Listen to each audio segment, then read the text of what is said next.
And welcome to the TheGeeksAttic, guys. It's another live stream. And with us, we have Adam from Bryant's Nerd Pub, drinking out of his awesome Jurassic Park mug. And we also have Jeremy from Stupid Chainsaw Productions, sexy as ever.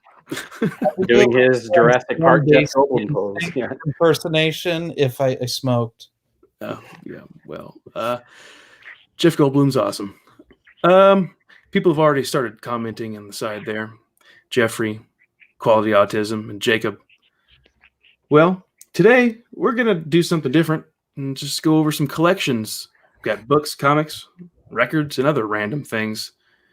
And then we could just talk about whatever. So to kick this off, I'll go ahead and share something random.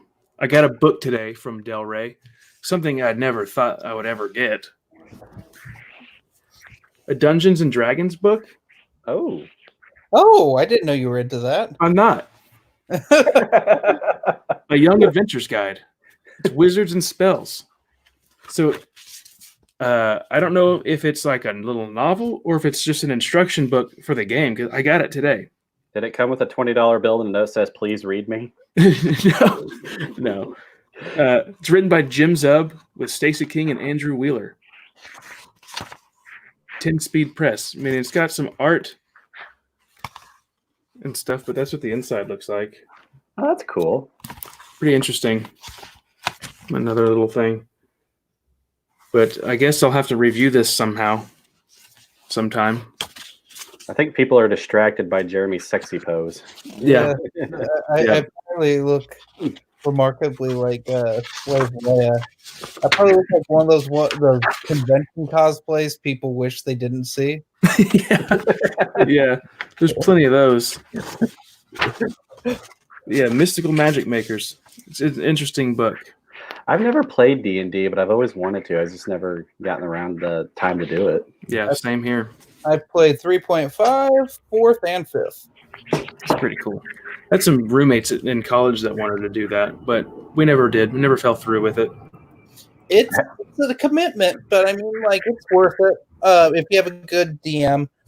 Right now, I've been reading into this Alien RPG, where instead of the game master is not the dungeon master, he's the game mother. He or she is the game mother. The ship is referred to as mother, usually.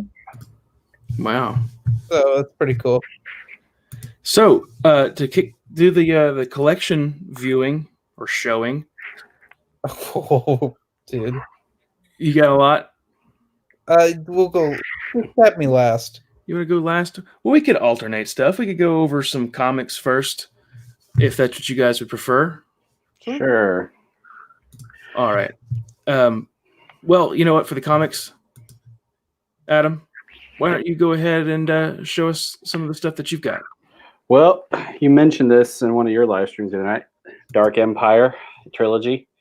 It's the whole trilogy, and the second one, it actually has the second and third one. But yeah, this is Palpatine's Legends Return and Luke's temporary brush-in with the dark side. And oh, here, let me. I don't know if you wanted to zoom in or.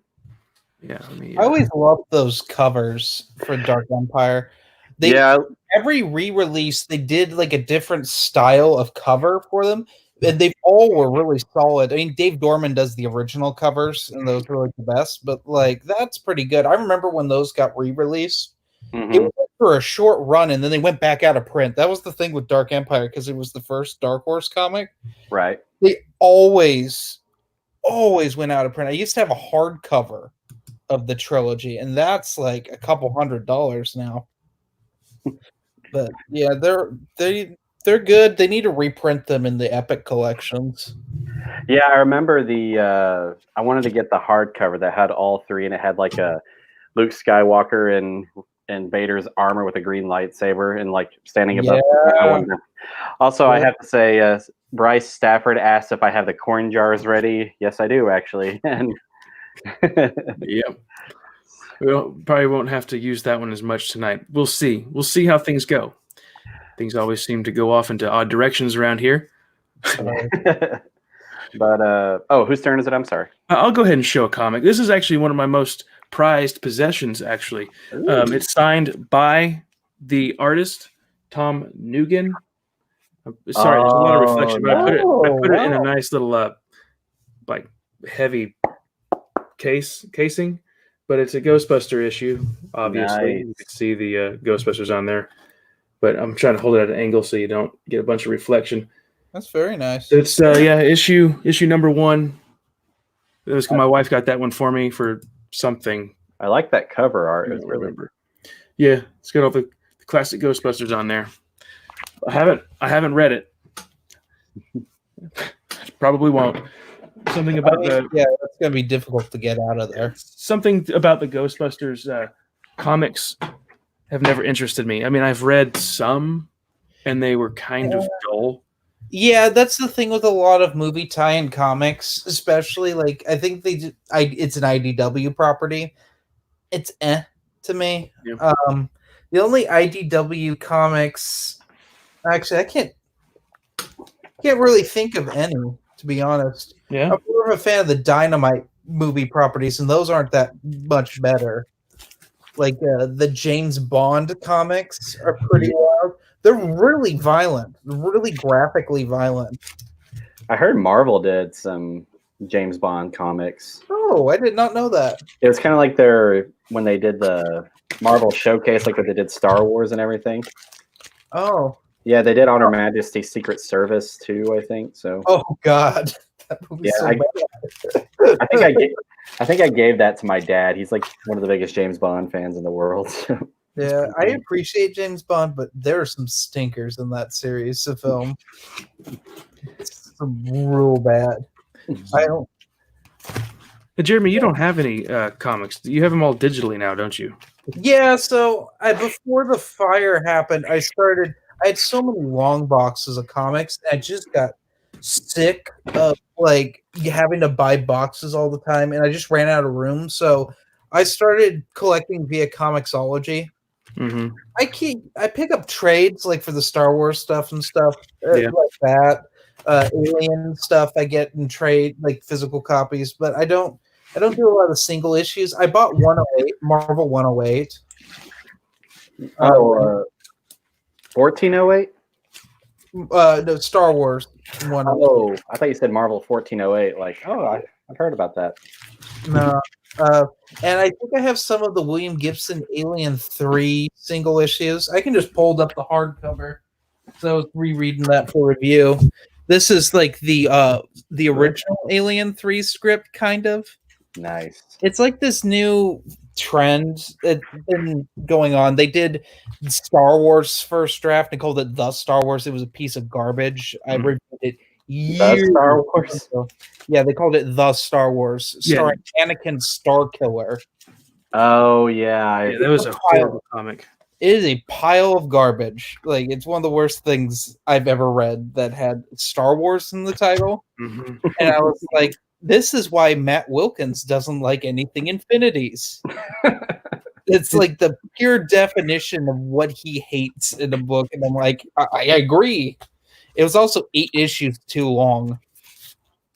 Yeah, that's it. Sorry, that glare is horrible. But yeah, I pulled out my comic box to show you guys some random comic stuff, and I didn't know I had so many of the Star Wars Legends stuff in here. I do have Legends comics, just not all of them. I used to have I had a ton of single issues. Like, I got into like collecting the singles, but like I owned everything in trade. Like, I had a complete trade collection, trade or hardcover. This is all 8 of the This is 0. This is kind of issue 0. The issue 0 is the only one worth getting because it has interesting notes in it about like early draft stuff. It's not like the same with this. It's William Gibson's top build, but it's based off of his script. Mm-hmm. And then like Johnny Christmas and Tamara Bonavent, they both like really flush it out. I mean, there's certain things that we had heard about if you were a fan of like the What If Alien 3 stuff, like it was the Soviet Union in space. It was the United Progressive Peoples, I think is what they're called. That's from his script, and they're in there kind of briefly. Like there's the Yutani represents the U.S., and then there's like these communist peoples that live out in space, and they get a hold of an alien, and like all hell breaks loose. But then there's also like this, it's like a disarmament zone, like a neutral zone, and you can't have weapons on it. It's a space station. Mm-hmm. And of course, aliens get loose in there. Of course, and that's where like that's the one thing that's true to the film of Alien 3 comes in, because instead in the film it's penal colony that they're on, so there's no weapons, which adds to the tension. Honestly, though, I'm one of those weird people that thinks that Alien 3 is an okay film. It just has certain issues with it. It's not the film I would have wanted, but like I accept it for what it is. Yeah. It's not really stupid. There's stupid aspects of it, but like it has the best score of any Alien movie. Like I was just listening to it on CD before we started the call. That's you heard some of it. Mm-hmm. But like I absolutely love that score. And like the story, it's just something completely different. It's out of left field. Not like, once again, not something I would have written, but like I appreciate it for what it is. It's dark, it's brutal, it's literally it's the human misery alien story. Like it is just a really like sad, bitter end to the series, and then they made Alien Resurrection. That's a pile of trash. Okay, it looks like Matt Wilkins is in the comments, and so just here we go. Oh boy! Yeah, but someone, Rob D, asked about Injustice or Deceased, but I don't have Deceased. But here's something I was wanting to show. I love this comic. Batman, Dracula, Red Rain. Huh? Have you guys never heard of that? You've never heard of this? No. It's one of the Elseworld stories. It's like, oh, okay, like Batman Year 100, something like that. Those. It might be collected in that when they collected Batman Year 100, because I know there's a bunch of Elseworld stuff in there. But yeah, Batman meets Dracula, and they get into like this big fight, and Batman becomes a vampire. And the second two books in this are are really graphic and brutal. But there's this one picture that I want to find in here that I think is like really. Here it is. Like, I love this artwork of him fighting vampires. Oh wow! Oh man, that's awesome. I like that. It reminds me of. Did you ever read Batman Judge Dredd? I did not. That's actually not terrible. They aren't great, but they're like a neat sort of thing. Or kind of reminds me of the art in Batman Predator to a certain extent, but that's a lot better. I saw a fan film about Batman fighting Predator. Like, it was made like a few years ago. Like, the alien from the Alien movies eats the Joker, and Predator. Yeah, I've seen that. Yeah, it's goofy. But the first Batman versus Predator is actually not terrible. Oh yeah. All those, like, because they did like Dark Horse DC tie-ins, like Superman versus Aliens is awful. And like, what did you just say? What's up? What did you say? Batman versus what? Predator, or Batman versus Aliens, or Superman versus Aliens, or Batman Superman versus Predator versus Aliens. Or Batman Superman versus King Kong versus Godzilla versus King Ghidorah. You know, Batman versus Spawn. Oh, nice. Okay, that's the second one. The first one is actually in canon with all of the Frank Miller Dark Knight stuff. I do believe that's the second one. See, I haven't read half the comic stuff that I have. Just busy with other stuff. Batman, Spider-Man. Oh, I remember that. Yeah. Like, I've read that before. Matt, you may be the only one who enjoyed Batman Predator Part 3. I remember that. I love that cover art on the Predator. Mm-hmm. There's number 2. So I'm trying to get this to where there's no glare. And then number 3. Jacob, the Kevin Smith Batman comics are absolute garbage. just like his Daredevil stuff. Kevin Smith writes some of the worst comics I've ever read. I know that's a hot take. He's also made some of the worst films I've ever seen. You know what's weird? I did not know he wrote comics. I know that he was. You haven't listened to his podcasts where he cries about writing Batman and talks about smoking weed and wearing his jean shorts. I like that cover, Batman and Aliens. I like that. That cover's a lot better than the story. I'm sure. Yeah, I'm sure half the stuff is. Batman Demon. Oh, nice. Huh. I've got a bunch of Batman stuff that a friend gave to me before he had to move. Might fall. Yeah. Nice. This one's right here is a newer one. It's book 1. It's kind of thick. I never picked up book 2, but it's a weird one. Interesting. Creature of the Night.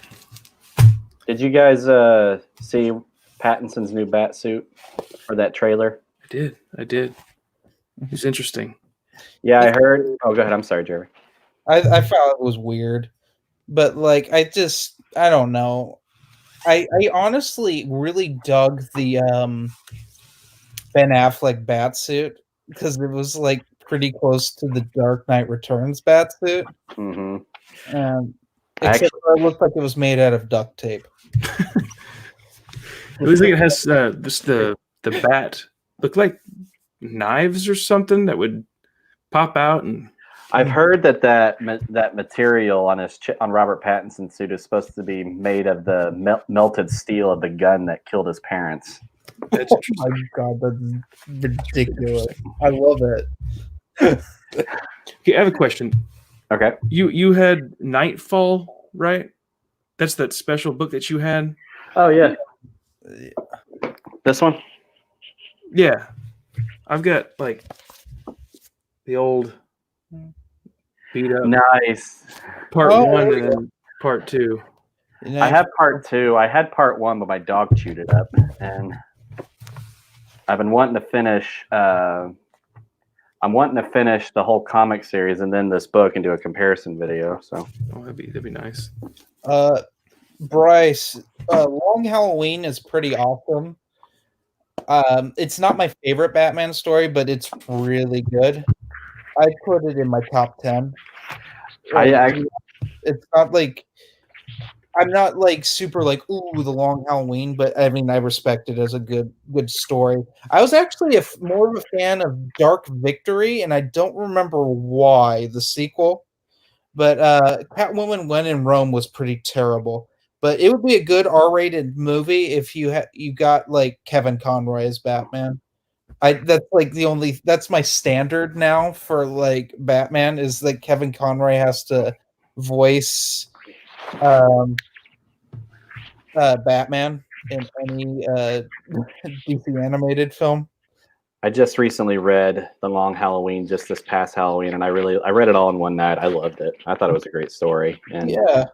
But yeah, Quality Autism, Dark Victory, I liked a little more. I think Dark Victory is underrated.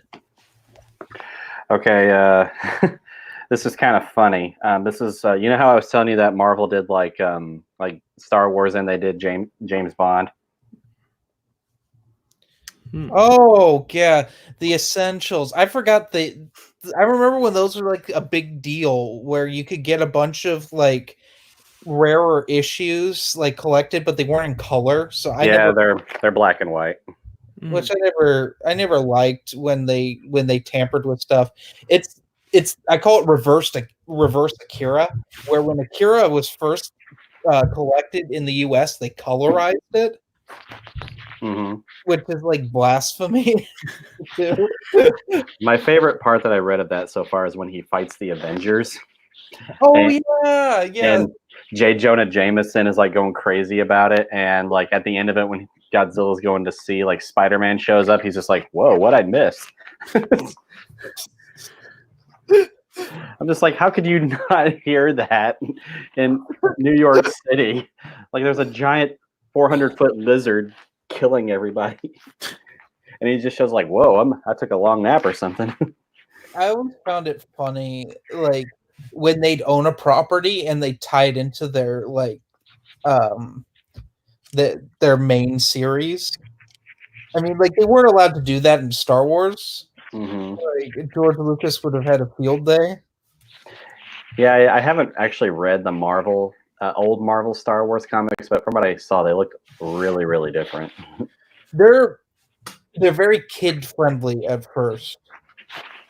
I've got a couple of them here, but yeah, I like them. I like them because I like that era of Marvel comics.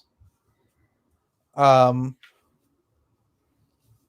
the art for pre-Empire Strikes Back is pretty terrible. Luke kind of looks like He-Man. I've seen those. He has like this awful long blonde hair. It's just terrible. Also, a lot of the time, like the lightsaber color wasn't right. Like they all just have red lightsabers.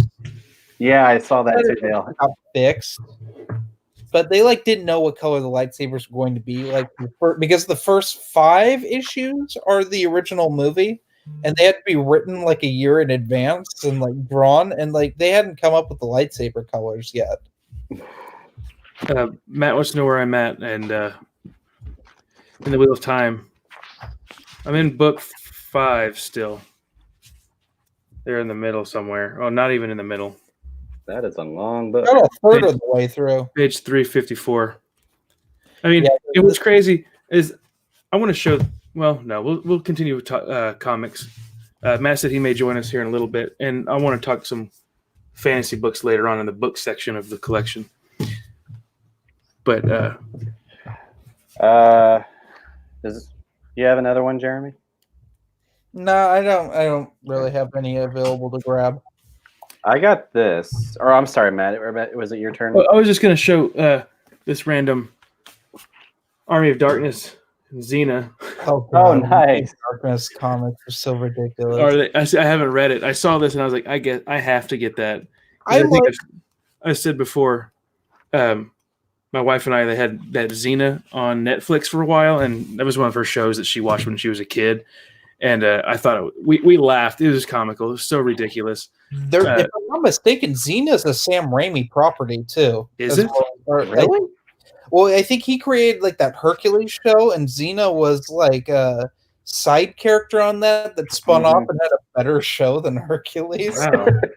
So, I remember my brother watching Hercules a lot. That was like a kid when they came out. So that's crazy. My parents thought they were utter garbage, and I was not allowed to watch them. But I was like really little when those were like airing. Mm-hmm. So occasionally they'd be on like reruns and on like daytime television, and I would not be allowed to watch them. But you're also talking to someone who never watched Pokemon because he was not allowed to. Oh, really? SpongeBob. SpongeBob? I was no, because it drove like certain cartoons. It wasn't like it was like too violent or like inappropriate, except for Ren and Stimpy. That was like the one that was like, God, that's like the devil's work. So how was that show even on Nickelodeon is what I want to know. I mean, it got switched to Spike. I didn't realize it was on Nickelodeon because it was like banned before I even knew what it was. Yeah, it was before your time, I think, mostly. Well, it came back on Spike, and I was watching on Spike because like they meant full adult when the Spike got the rights to it. But that was like most things. Like if a cartoon bothered my mother, specifically my mom, but sometimes my dad, like she would be like, "You're not allowed to watch that." And so any anime was banned in the house until like I got an affinity for Digimon for some reason. Like when I was like 9, and she like gave in, and I was allowed to watch like Digimon and Yu-Gi-Oh. Mainly because I found Yu-Gi-Oh to be the most baffling thing because that show makes literally no sense about a children's card game and people literally getting injured over it. It even like as a kid, I thought it was the dumbest show, but I thought it was really funny. But no, I've never seen. I take that back. I've seen the SpongeBob movie, some of it, but I was an adult and I was really drunk watching it, and like. I just remember they were on David Hasselhoff's back, like swimming, and like I did not understand what was happening. And then like I think I watched the first Pokemon movie at Costco on like a giant like projection screen TV, And I was more fascinated that someone would buy a television like that big. Like, didn't matter what was. It could have just been playing infomercials. I was just like enthralled by the TV itself. Rob D was asking Jeremy, did you ever read The Amazing Spider-Man number 36? It's the one about 9/11. Yes, because that's part of the I JMS actually, run, and I've read all of the JMS run because that's my favorite run of Spider-Man, and I absolutely adore that comic. yeah, I actually have it down there. Crying was a little much. I don't have a single Spider-Man comic. Man, I had a big collection of it. I was really into Spider-Man until Dan Slott took over. Dan Slott is just the worst, and it probably stems from I find him to be a lot like Chuck Wendig. Ugh. If you didn't like his work, he'd attack you on Twitter. Dang.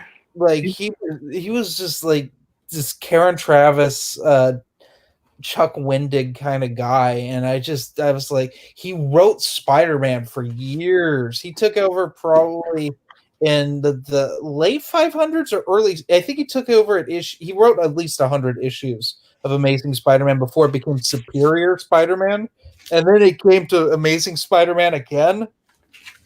Mind you, this was just a gimmick so they could have Spider-Man #1s that would sell a bunch. Mm. It was just terrible. Well, Superior was weird. Superior, for those of you who don't know, was Peter Parker brain died and Doc Ock took Peter Parker's body, and they became the Superior Spider-Man.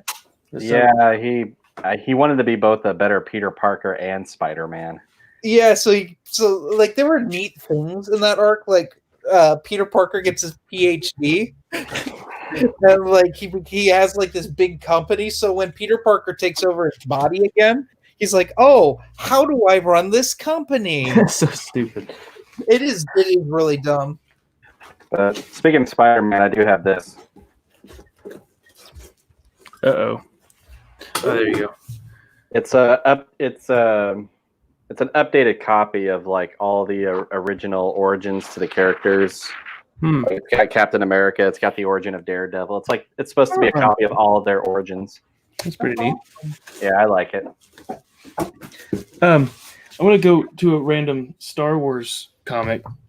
I remember when I got this. This was, I think, might have been one of the first comic books that I ever picked up. And as a kid, didn't really. I don't know how I felt about Star Wars. Like, oh, those are some cool movies, and I've got all the toys. I didn't know they had comic books. Oh, Twin Engines of Destruction. Yeah. Is that Boba Fett? Yes, fighting. Oh God, what is his name? Someone in the comments. Who is he fighting? I can't remember that character's name. The fake Boba Fett. Yeah. Matt, I'm looking at you. You have the shirt of this guy. I'm pretty sure. He's gonna. Matt, don't. You're letting me down here. Is he? I think he's gone. Is he still there? Sorry, I've been neglecting the comments over here. I've been shuffling comics around over here. I have so many that I'll have to do some other video for those, I think. I got this one. Oh, Kingdom Come's awesome. I love Alex Ross. Like, he's my favorite artist. That's one of the things I hated about New 52 was DC slowly seemed to be heading towards Kingdom Come. Like that was the end point. Mm-hmm. And then Flashpoint happened, and then they went to New 52, and now they went to Rebirth. Because most of the hardcore DC fans hated New 52. Because it doesn't make any sense that they'd be 5 years into the DC universe, so all the superheroes like being around for 5 years, and Batman's had Dick Grayson, Jason Todd, who died and came back to life, Tim Drake, and Damian Wayne were all Robins. Do you just have one Robin a year? It doesn't make any sense. They all drew straws to see who would go out and fight crime that night. Speaking of Robin, I don't know which one this is, but I've got Robin and the Joker. Oh, that's Tim Drake. Is that? Oh, is it Tim Drake? Yeah. Oh, okay, yeah, that's his logo. Yeah, and also he's the first one to wear pants. That's good. Instead of the little booty shorts. Also, speaking of Robin in a bad way. Oh yeah, I've got that. Robin's not really in Killing Joke. Well, no, but I was just like, he killed Jason Todd, so I was just. Oh yeah. That nice. I used to have a first print of that I found in a storage unit. I think I've talked about that on here. But I really like Killing Joke. Mm-hmm. I really like the movie. Oh, really? I thought it was interesting. I thought it was in the spirit of Alan Moore and him being a weird pervert and hating women. That seems to be the overarching theme in all of his comics. I did not like it. Me and my cousin actually talked about it in the second episode of my podcast, and I didn't like that whole nonsense with Batgirl at the beginning of it because. Oh yeah, it was her and Daddy Batman. Yeah. Oh my gosh, that was bizarre. I literally, it was a special screening at the movie theater when I went to see it, and it was like $20 a ticket, and I was like, no. Like, I spent $40 for me and my wife to see it, and that was not worth it. Go ahead. Oh no, go ahead. I was done. There's some comics that came in some cereal boxes not too long ago, a couple of years back, when Batman versus Superman came out. I don't know why. I have no idea why I had to get them all. I felt like a kid. Like, it was before the movie came out is when they started doing these comics. And I didn't open them up. I left them in little packages. I think it was from Cheerios, but there's issue 1. Nice. Got issue 2. The artwork's actually pretty good. Yeah, the covers are pretty nice. Issue 3. And it took me forever. Like, you had to start, searching through the cereal boxes. Like, okay, surely there's one back here they forgot to pull to the front. Finally, I found it. Issue 4. I kept getting issue number 2 all the time. For some reason, I can see you going through the store at Walmart, just in the cereal, just shaking each box, trying to find it. Sounds like a 1, putting it back. Jacob, Jim Lee probably did the covers and nothing else. Did that. God. So when I saw Batman versus Superman, the projector got knocked askew, so I watched the movie crooked. But I was like one of 3 people in the theater, and I was like secretly drinking in the theater. So it was all aligned for you. I was like, I don't care, and I looked at the other people like, if you care, I'll go and ask them to move it. They said we don't care, and so we watched Batman versus Superman knocked crooked. It wasn't like super crooked. It was just slightly askew. Yeah. On there, but I was like, no one gave a crap. Well, hey, when I went to go see the Avengers Endgame, the last 5 or 10 minutes, the projector overheated and the film froze and then shut off. And it was a packed theater. And people were like, wait, what's going on? And people start yelling, and then finally it kicks back on, like 20 minutes backwards. So we're like, oh man. And some people were, everybody started cheering. And there's the one guy that's like, what the F, you guys? It's like, okay, come on. When Jurassic World came out, the projector went out because there was a storm, and the emergency lights came on, and it was beaming over the screen, and people were actually making puppet shows. And if you purchased an additional, if you donated to a charity that the theater was doing, they give you a little stuffed dinosaur, and to make up for there no being dinosaurs, someone actually put the stuffed dinosaur to the screen, just guided it across the screen. It was hilarious. God, freaking Jurassic World. I have not thought about that movie in a while. I haven't seen the sequel to it. Oh, it's bad. I don't even know what it's called. It's Fallen called Kingdom. Jurassic World Fallen Kingdom. And oh my god, it's 2 movies thrown into one, and neither of them are particularly good. But the second half is really funny. There's a bunch of dinosaurs in a mansion that is a Victorian mansion in Northern California. I can tell you, living in Northern California, because it wasn't Hertz Castle, but that building doesn't exist in California. There is nothing like that, especially in Northern California. It's like the only Jurassic Park movie that's like also a slasher movie that takes place. Yeah. Like it's just so many stupid things, and I say this every time I see a sequel to Jurassic Park. Like, I like leave and like say that's the dumbest thing I've ever seen. And then the next one happens and it's dumber. Like to the point, the Fallen Kingdom was all borderline unwatchable for the first half. I started falling asleep. It was just like Lost World, but with a volcano erupting. And like started to fall asleep, and then they left. Like the mansion plot started happening. And can we talk about a little spoilers to Fallen Kingdom here? Does anyone care? I don't care. I don't care. I probably won't see it. Human cloning exists in the Jurassic Park universe. Yeah, I knew you would do that, Matt. I knew you. Are you serious? Yeah.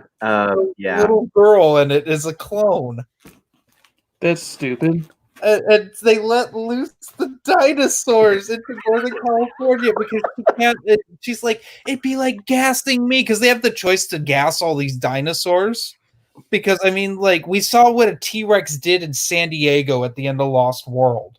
So it's like the common sense thing is just to freaking kill all of them. That's freaking stupid. And then she lets them go, and there's no real consequences for the main characters for those actions. And it ends with a T-Rex like walking towards like the Grand Canyon.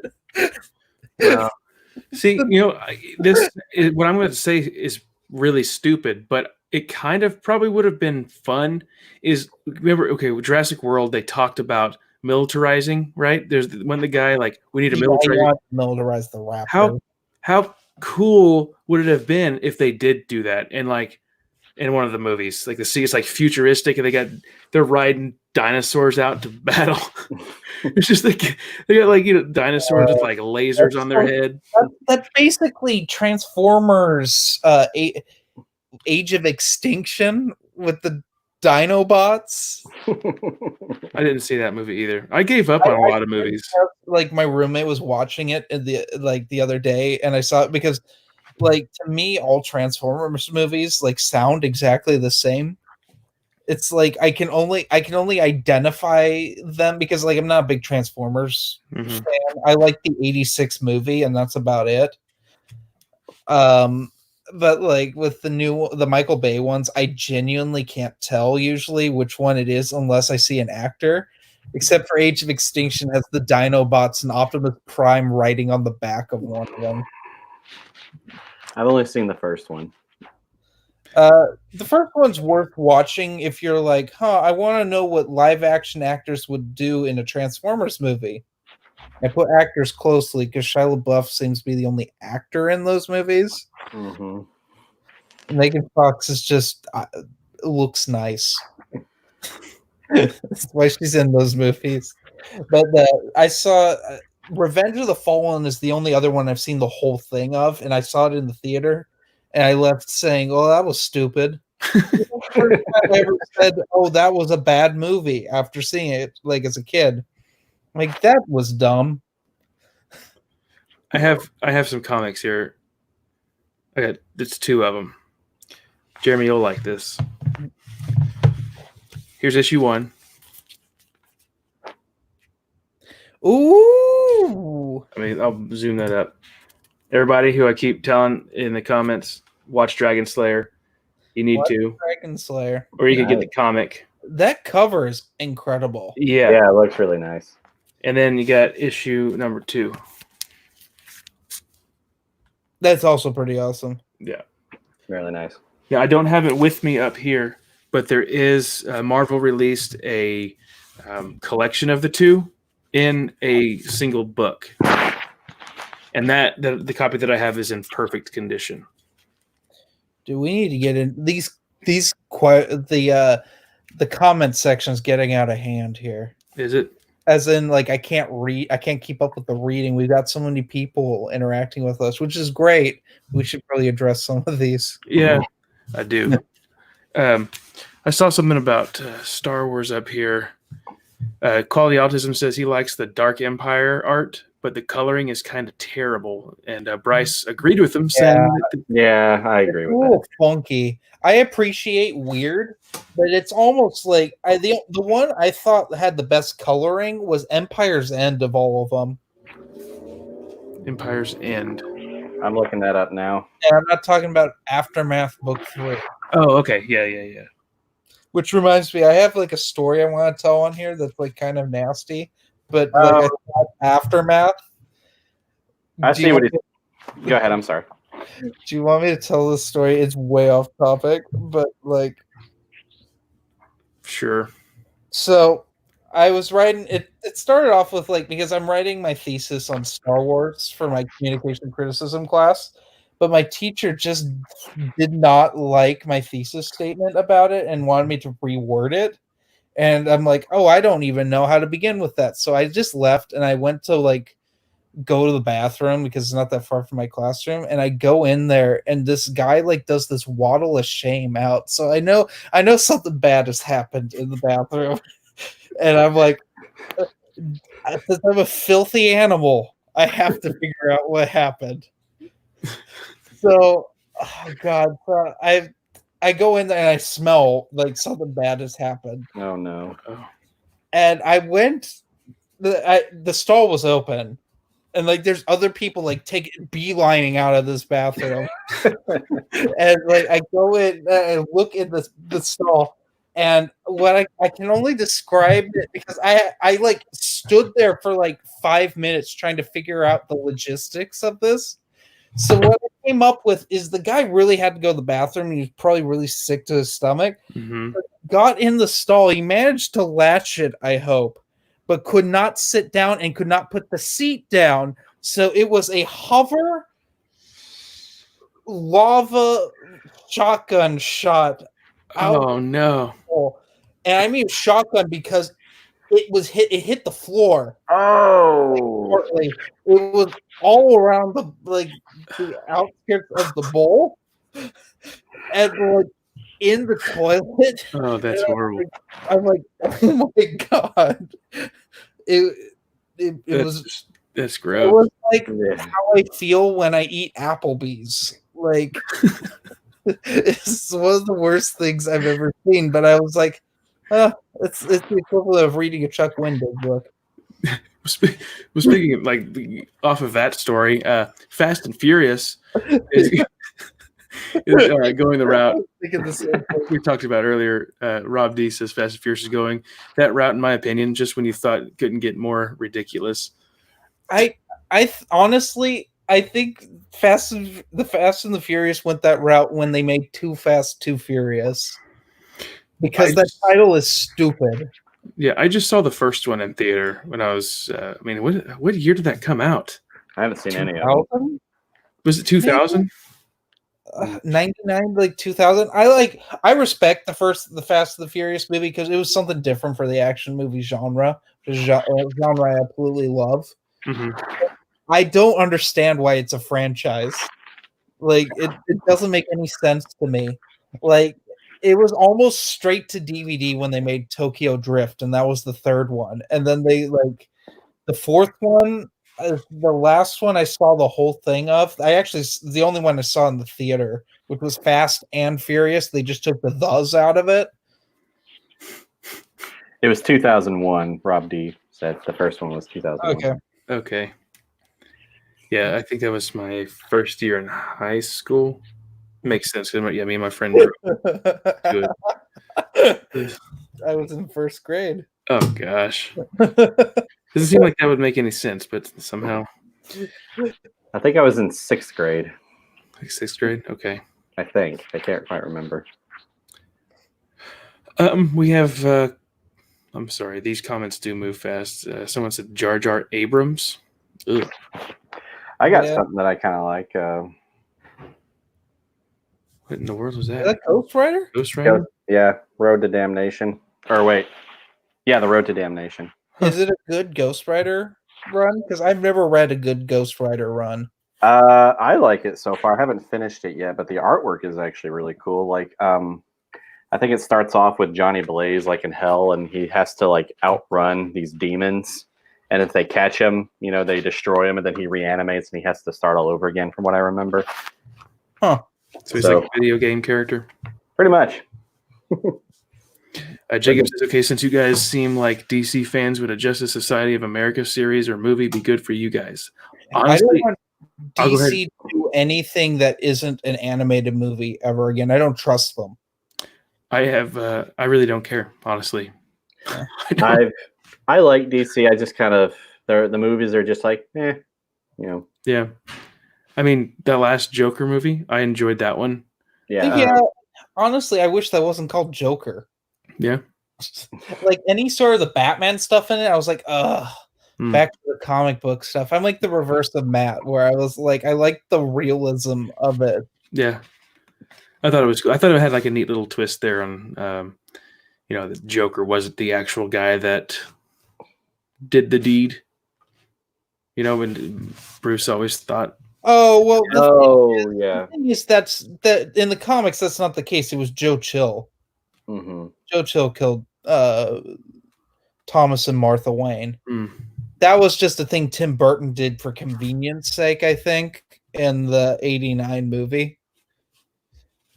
Because that was never a thing. I don't think, other than that. Yeah, The live action films went that route until Batman Begins. Yeah. Rob D says, I don't know how comic collectors do it. Where did they limit their collection? Well, they just run out of space, I guess. Yeah. They run out of space and you don't feel like paying for stuff. Time. Also, like I stopped doing it, like time. Like I'd rather read the expanded universe, get caught up there. And with the current canon stuff, it just got crappy. For me, it's if I have to ask my wife to buy it, I probably shouldn't get it. There you go. Yeah. That's reasonable. Yeah. I mean, there's some things like I have that I've always heard about that I had to get and had to read, like, you know, like this one that we talked about already. I've always seen it. I never heard about it, and like I have to get that one. And you know, like some of these old things my friend gave me before he had to move back to England. But this one, picked this one up not too long ago. Nice. That's one of the best. Yeah, that's what I hear. I've never read it. Here we go. Y'all ready for the train? Yeah, I'm ready to hear it. I'm not, and I live next to it. I'm never ready for the train. The other night, I slept with my window open because like it got really hot in here because I was like doing some editing, and like my PC just heats up this whole room. Mm-hmm. So I just slept with the window open, and at 2 in the morning, it like clockwork, it woke me up. There we go. I don't read a lot of Superman comics, but I always have to have this one. Okay. Yeah, I've read that. I've read the whole Death and Return. Yeah, I still have the other one too. Yeah. That Death of Superman issue where he actually is killed. Everyone thought that was going to be like the comic that would put their kids through like college, and they overprinted, and it was like straight up it's not worth like anything. So what's the difference between what is that one? Show me that one again. This one? Yeah. So this is the Return of Superman. The Return. What's the Death of Superman? So what's the difference between that one? So it was an event where there 4 Supermen came out. Oh, that's the thing. That's part. What I have is part 1 and part 3. You have part 2. Oh. Yeah. Funeral for a Friend. Isn't that the one that actually has Bill Clinton giving Superman's eulogy in that one? Oh God, does it? I think I remember during the Clinton administration. So yeah, that was '93 because that was the same year they broke Batman's back. Yeah. Sorry, I just had a bet. Never. I'm not going to say. Never mind. Were you thinking Dark Knight Rises? No. It's unrelated. It's about politics type stuff. So I'm the. Oh yeah, let's do that on here. As soon as we say like, oh, hold on. See, I got the airplane. I got the AWACS flying over.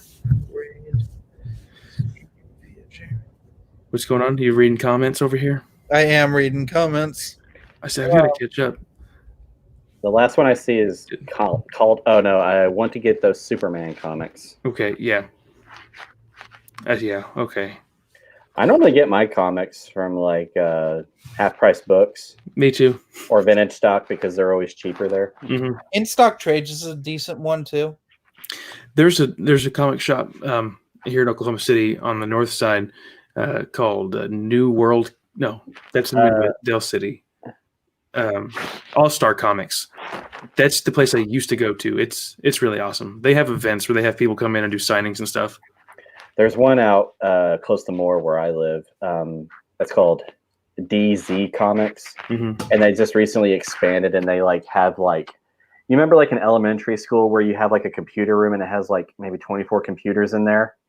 Yeah. They like have like 30 computers so that way people can play online games and everything. Oh, that's cool. Yeah, they have a game room where you can play like D&D or Magic or something like that. It's gotten really bigger, and I talked to the guy, and they're actually about to expand too. Oh, that's awesome. But going back to the whole fantasy D&D thing, I do have a Dungeons and Dragons comic. Yeah, that's some Versions of Forgotten Realms comics. Yeah, I was reading it. I have my place marker where I stopped just to show you what the art looks like. Those are originally done by R.A. Salvatore. Wrote the novels those are based off of, and he wrote Vector Prime. And yeah, this is an omnibus. I got it for like $9. There's another one too. This is the first one, and then there's a part 2. But yeah, I like the size of it. Kind of like just a big novel, like a hardcover size. That's about the size of the Dark Horse omnibuses for Star Wars. The last comic that I bought was this one. It's where he achieves the power cosmic, and he becomes like the cosmic Spider-Man. Let me see if I can find a picture of that. Oh, here it is. Let me blow you up again. That's cool. Yeah, and like the only part of his costume is his throat or his chin, and you can just see the webs in there. Yeah. Got another guy here, guys. We have from the Geeks Front Porch. Hey, it's about time you let me in. Hey, welcome, Matt. We're showing our comics. Somebody just said, "Do you guys like Batman Year One?" I haven't read it, but I've got it. Year One is my favorite Batman story ever. I liked it too. I may have sent you a message, Jeremy, whenever I was in the half-price bookstore and I saw this and was like, "Is this worth the $4?" Yeah. Jeremy, are you comfortable? Oh, dude, yeah. Got my slave Leia look going on here. Somebody's rubbing his leg. Uh-oh. Oh, boy. Matt, do you have any comics next to you anywhere that you wanted to show us? Oh, you know what? That's right. We were showing comic books. I do. Just give me a moment then. Yeah. Take your time. Okay, hold on. I've got way too many items from next to me. I surrounded myself with books and comics. I don't even know where to start with it all. I have a bunch of the old Transformer comics. Like the Marvel ones? Yeah, like I just pulled this out of the box, like this stuff. Yeah. And G.I. Joe. Real American Hero.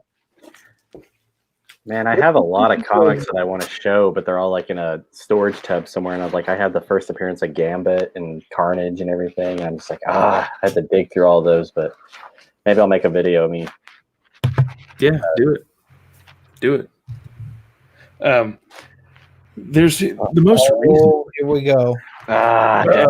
Dadgummit, here we go. There's witches. What is that? I'm not a fan of witches. I picked this up randomly for some. It's very weirdly violent. It's Scott Snyder who wrote. If I can answer a question here, because Bryce is asking about the family. And where do I start collecting if I do pick it up? Can you hear me? I'm ready to talk. Yeah.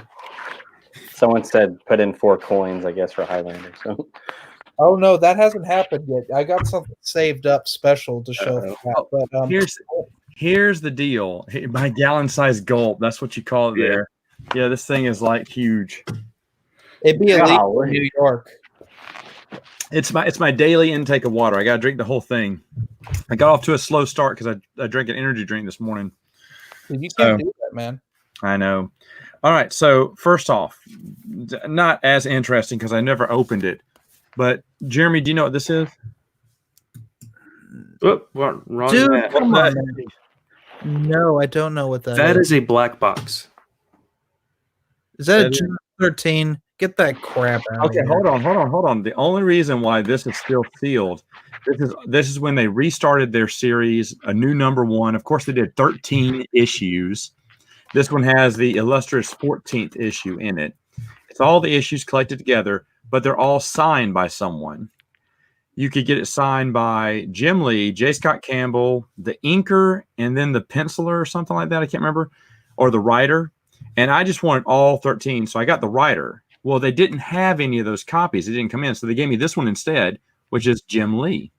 So these are all autographed by Jim Lee. But you'll never know if you don't open it up. Well, I mean, yeah, because I mean, it's the Jim Lee edition. I mean, I gotta only 2,500. So that's pretty awesome. It is cool. But they gave it to me at the same price. They said, "Well, man, here they messed up. Here you get Jim Lee." I was like, "I get Jim Lee."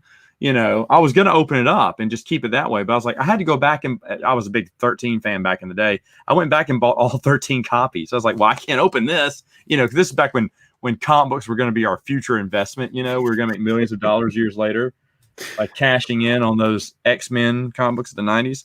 And the other one I have is a giant-sized book from back in the when is this? Let me see if I can get a copyright here. 1981. Giant size. Batman v. the Hulkster. That's pretty awesome. Yeah, when you talk about Batman, there's Batman versus the Incredible Hulk. Well, that's like the best bat suit, let's be honest. I love that. Yes, the 70s Batman is the best by far. Is that the Todd McFarlane style? No, that came later. Yeah, but this is just so great. And the best thing about it is, see, the Joker has brought them together, you know, just to see, because he pissed off Hulk and he's run away from him, and he set up something for the Batman. And so now the Batman he tricks him, and so they fight. And so if you don't mind, I love the artwork too. Yeah. And see it. It's just really nice. That classic comic book art, and they're fighting everything. But guess who the winner is? Hold on. This looks bad for Batman, right? Oh, it's bad. But Batman hits him with a bat grenade, hits him in the stomach, and then on the next page, this is it. And we can. Where is it? Come on. I showed this to Bruce because Bruce hates it. I guess Bruce is a huge Hulk fan. Batman triumphant. Batman triumphant right there. Yeah. I show that picture to Bruce every time he comes over, just about. I was like, do you need to borrow this? Because Bruce, my buddy, is a huge Hulk fan. This is his favorite superhero. And of course, this is mine. So this is when they met, and Batman won. That's awesome. So, Matt, is this a good analogy for when Bruce brings up new canon on Princes of the Universe? Is this what happens after the show? I fall asleep when you just reenact that comic. You just beat up. Oh yeah, I bring that out. Like, I'm serious. You think I'm joking? I bring this out like I'm reading it almost every time. Last time I did not do it. I did not do it last time because he came over way late last night. But I'm always doing this. He went, I'll just have my head like this, read it. Oh, hey, come on in. He's like, shut up, turd. Put that crap away. You need to scan it and just like every few weeks or a few months, like send him the picture in the mail. I said, "You sure you don't want?" Yeah, for real. I said, "You sure you don't want to see that?" Send the picture of Hulk collapsing in front of Batman and Batman being triumphant. Just send him a text with that picture. Be like, That's like, oh, hey, hope all is well. Then send in the text. Oh, by the way. Yeah. Hey, No, we need actually, to- I want to make one of those cheap little Valentine's cards out of that part where he's falling down and say, "I'm falling for you." Remember?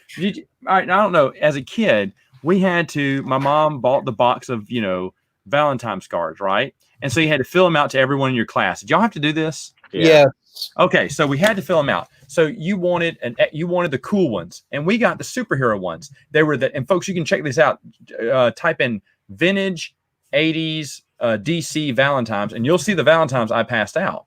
And I even know if I was just showing this to my wife the other day because I checked on eBay. I was like, look at this. If you got what was the one that I didn't really like you that much on? Well, girls like Wonder Woman, so I gave girls Wonder Woman, but that didn't mean I liked you. If I gave you a Superman, that didn't mean I didn't like you. If I gave you anything with Batman, we were special friends. If I gave you Batman and Robin, we were best friends. Because Batman and Robin, and even there was a Batman, Robin, Superman. I said, well, that if it had Batman and Robin in it, then that means we were best friends. That I did that. If I gave you a Plastic Man, that meant I didn't want to give you one, but my parents wanted me to give you something. If I gave you a Penguin, that was bad too, because he's fat and pudgy and he's a bad guy. And who wants that as Valentine? But I'd give you that because I didn't care about you. I remember my mom, like the last year I did that, she hated my handwriting so much that she did them for me. Oh, you're so lucky. Like she was like, Jeremy, I can't believe you can't do cursive. I'm like, I'm not doing that. I'll print them, and she couldn't handle me printing on the Valentines because I was too old to be printing. You know what though? I was this close. I was this close to buying them on eBay because I wanted to send some to my brother and see if he'd get a good laugh out of it because he remembers having to fill out those too. But they had those every year in the 80s. They just reprinted the same ones. Yeah. And so those in fact, I bet in the early 90s they still had those old, DC Valentines. I know they switched them now, but it had that old art and they would just reprint it. Who cares? They're kids. They'll buy it. And of course we did because that's what we wanted. We wanted something cool to give a Valentine. But the thing is though, there's nothing cool about giving Valentines out. You had to give them out to everyone too. Even everyone in your class. I remember everyone in our class. My mom made us write one too. I was like, Mom, but I hate David. Okay, dear David, happy Valentine's Day. I hope you die. What'd you say? Nothing. I hope you died laughing. I remember.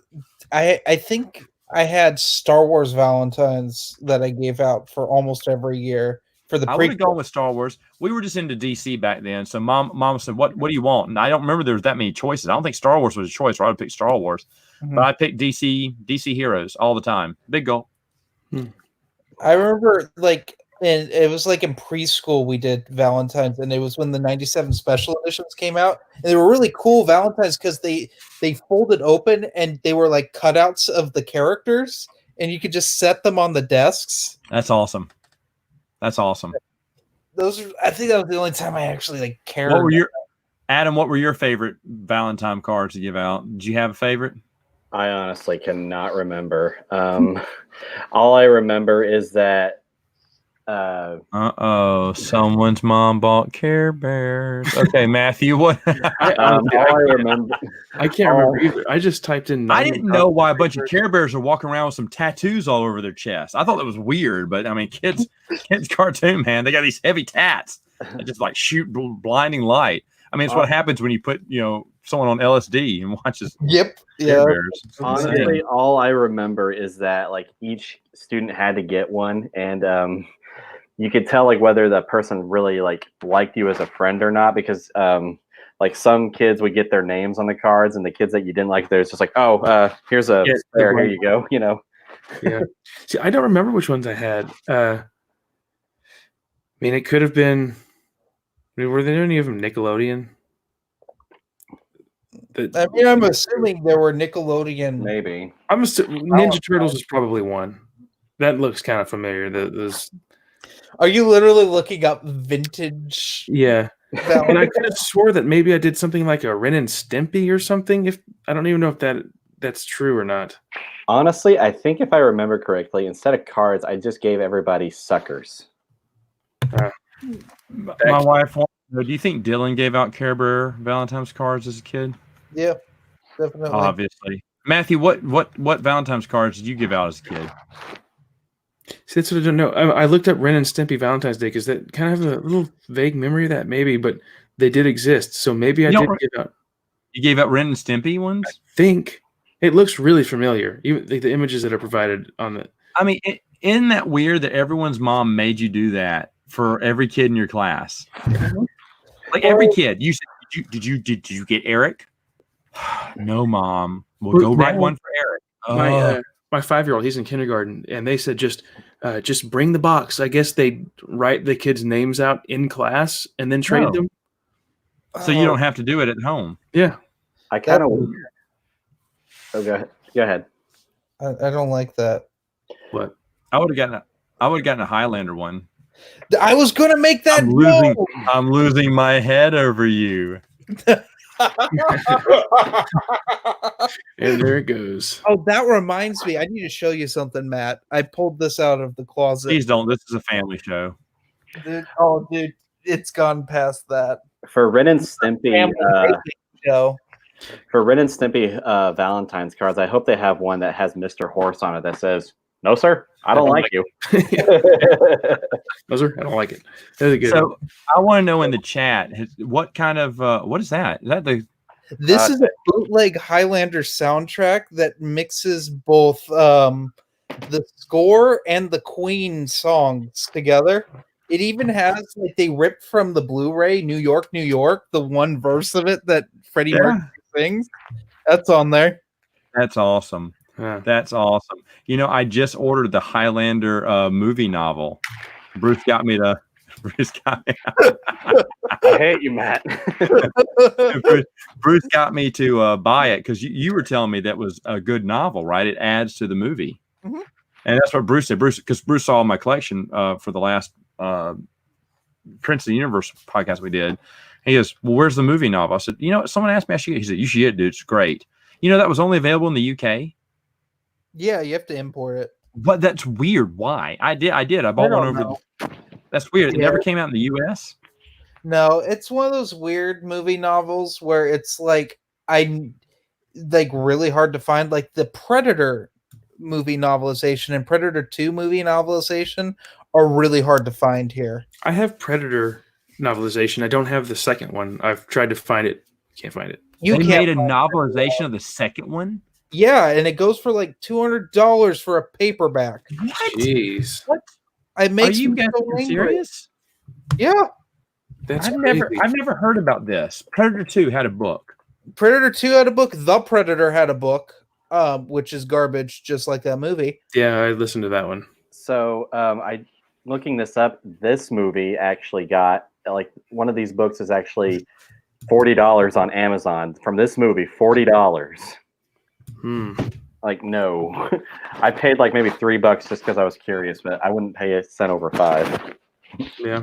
Well, you guys want to move on to book stuff now, or do you guys have more comic stuff? Oh, I'm good with. I'm good with yeah, Jeremy's totally into book stuff. Are you ready for this? Allow me to, for the only time ever while I live at this place, because it's such a pain. It's like a live stream vlog. I know, it's like a Shane Dawson video, but actually entertaining. But this is the EU collection. Nice. I'm gonna go big for you. Okay, you can see a big mess. Big camera there too. Yeah, that's my YouTube camera. What's in that box? That's a lightsaber. Oh, okay, yeah. You should. Last time, but yeah. Got all the way down here. We got some adventure journals. Nice. And you say you just recently added to those? Yeah, I got volumes. Oh, I'll show you volume 8 because this is the funniest cover I've ever seen in my life. Yeah. I remember when those Christmas ornaments were happening. Yeah, they even made an action figure. Volume 10. What's that? They even made an action figure. Oh, that's right. They did. I remember that. For Christmas, I have him. Jeremy, Christopher wants to know where you got that. Christopher wants to know where you got that Force Unleashed soundtrack. Yeah, where'd you get the Force Unleashed bootleg? Why don't you hook us up with some copies? Yeah. Of that'd be a crime. Okay.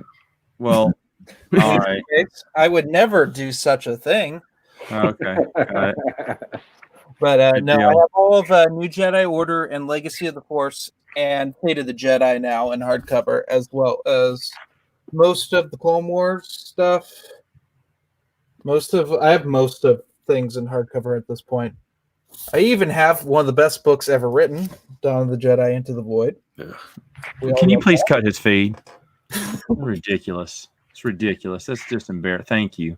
Put him in timeout. Okay, put him back on the big screen. I have all of Jedi Apprentice, which is actually a new thing for me. I did not have that before. We got all 18 plus the special edition. I have these in chronological order, or as best I know how. From following That's copyright.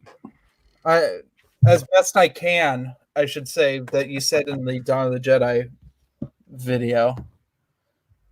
I also have all of Jedi Quest. Yay, Darth Plagueis. Oh yeah, I definitely have that. I bought that like first. But yeah, no, that's my Star Wars collection. Good. It's also your Blair Witch audition tape too. Yeah. Yeah, I'm going to be in Blair Witch Book of Shadows 2, which is the sequel to Blair Witch 2. When he comes out of the closet. We got to keep it in Came out of the closet there. Oh my god. Okay. What can I show fun? Did we?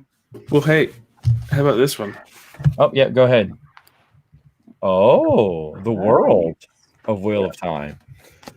He's got so much time on his hands, he's reading the world. I'm not reading it. I was, but it's like the, goes into a lot of the details of the books. It's got art in there, maps, all that. That's pretty cool. I just started The Shadow Rising. Which book is that? That is book 4. Book 4. Okay. Yeah, I'm about 2 chapters in. Well, I've already showed you guys the Han Solo trilogy one, but here's the others that I got from Barnes & Noble. Okay, yeah. There's the Star Wars one. Yeah. Oh, I know. And Jurassic Park. I have that one. I love it. I've read it like twice. I just picked up this one from Barnes & Noble, the complete fiction of H.P. Yes, I've seen that in there. Yeah. I've been looking at that.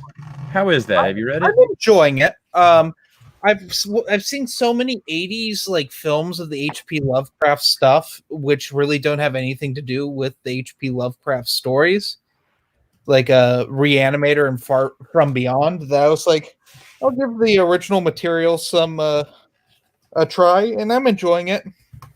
It's weird. Jacob's question: do I own the Hungarian bootleg Han Solo novels? Digital, yeah. But it's all in Hungarian. You know what? We even had a guy. I don't even know what happened to him, but he was gonna translate it for me. That was last year. I don't know what happened to that guy, but he was gonna help me translate it. He said, "Hey, me and my dad, we speak Hungarian, and I think I can get him to help me." He said, "No promises." I said, "Oh, sure, that's great." And then I never heard back from him. Yeah, but the thing is, though, Joe and I were trying to get those translated, but it cost too much for an actual translator.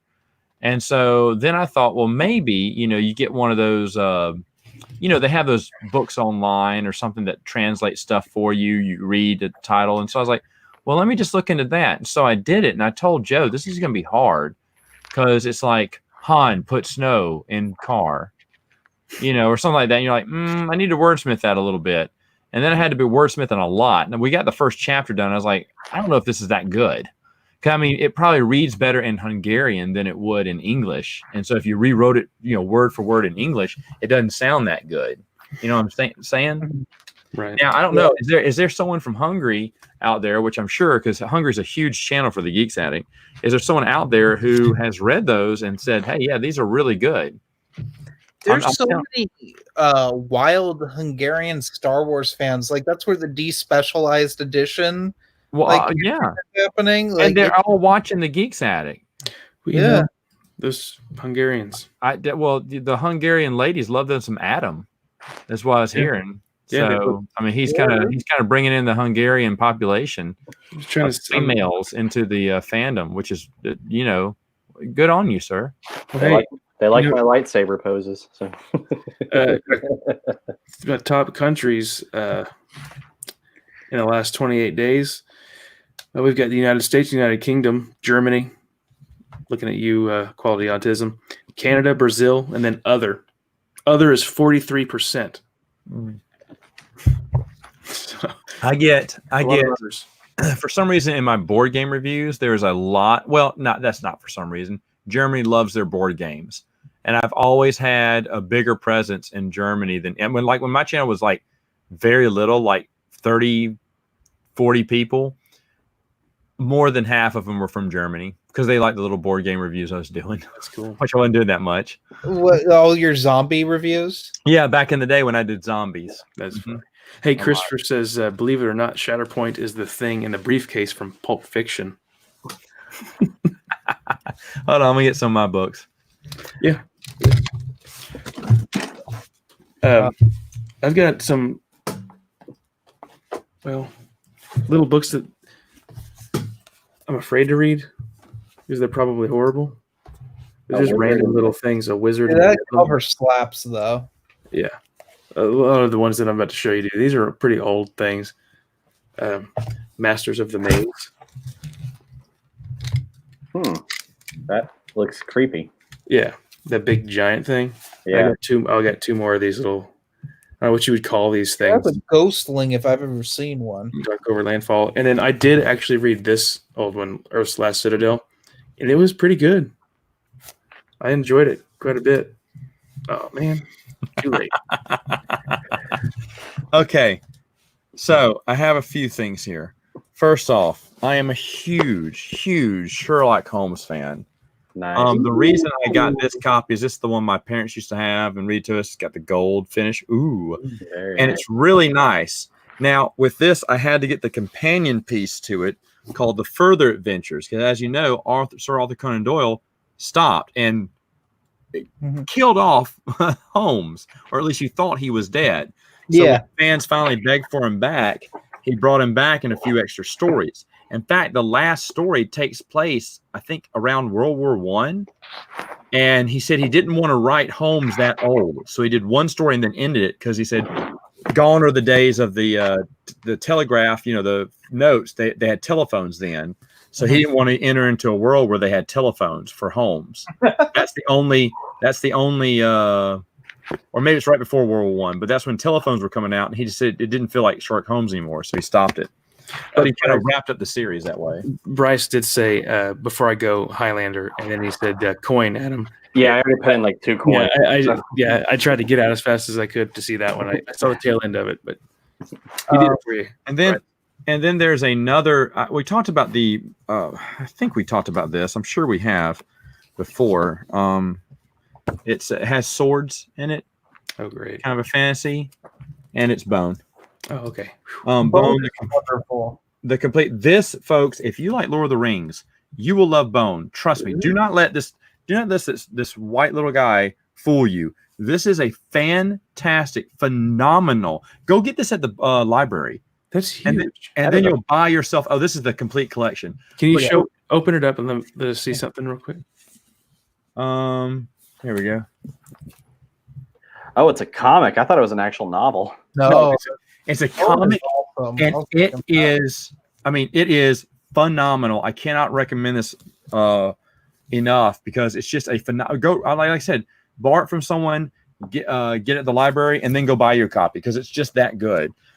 There is some other stuff here, and these are kind of more rare. Even though, no, I think they've come out with reprints now. But Stupid Rat Creatures this used to be a lot of money back in the day.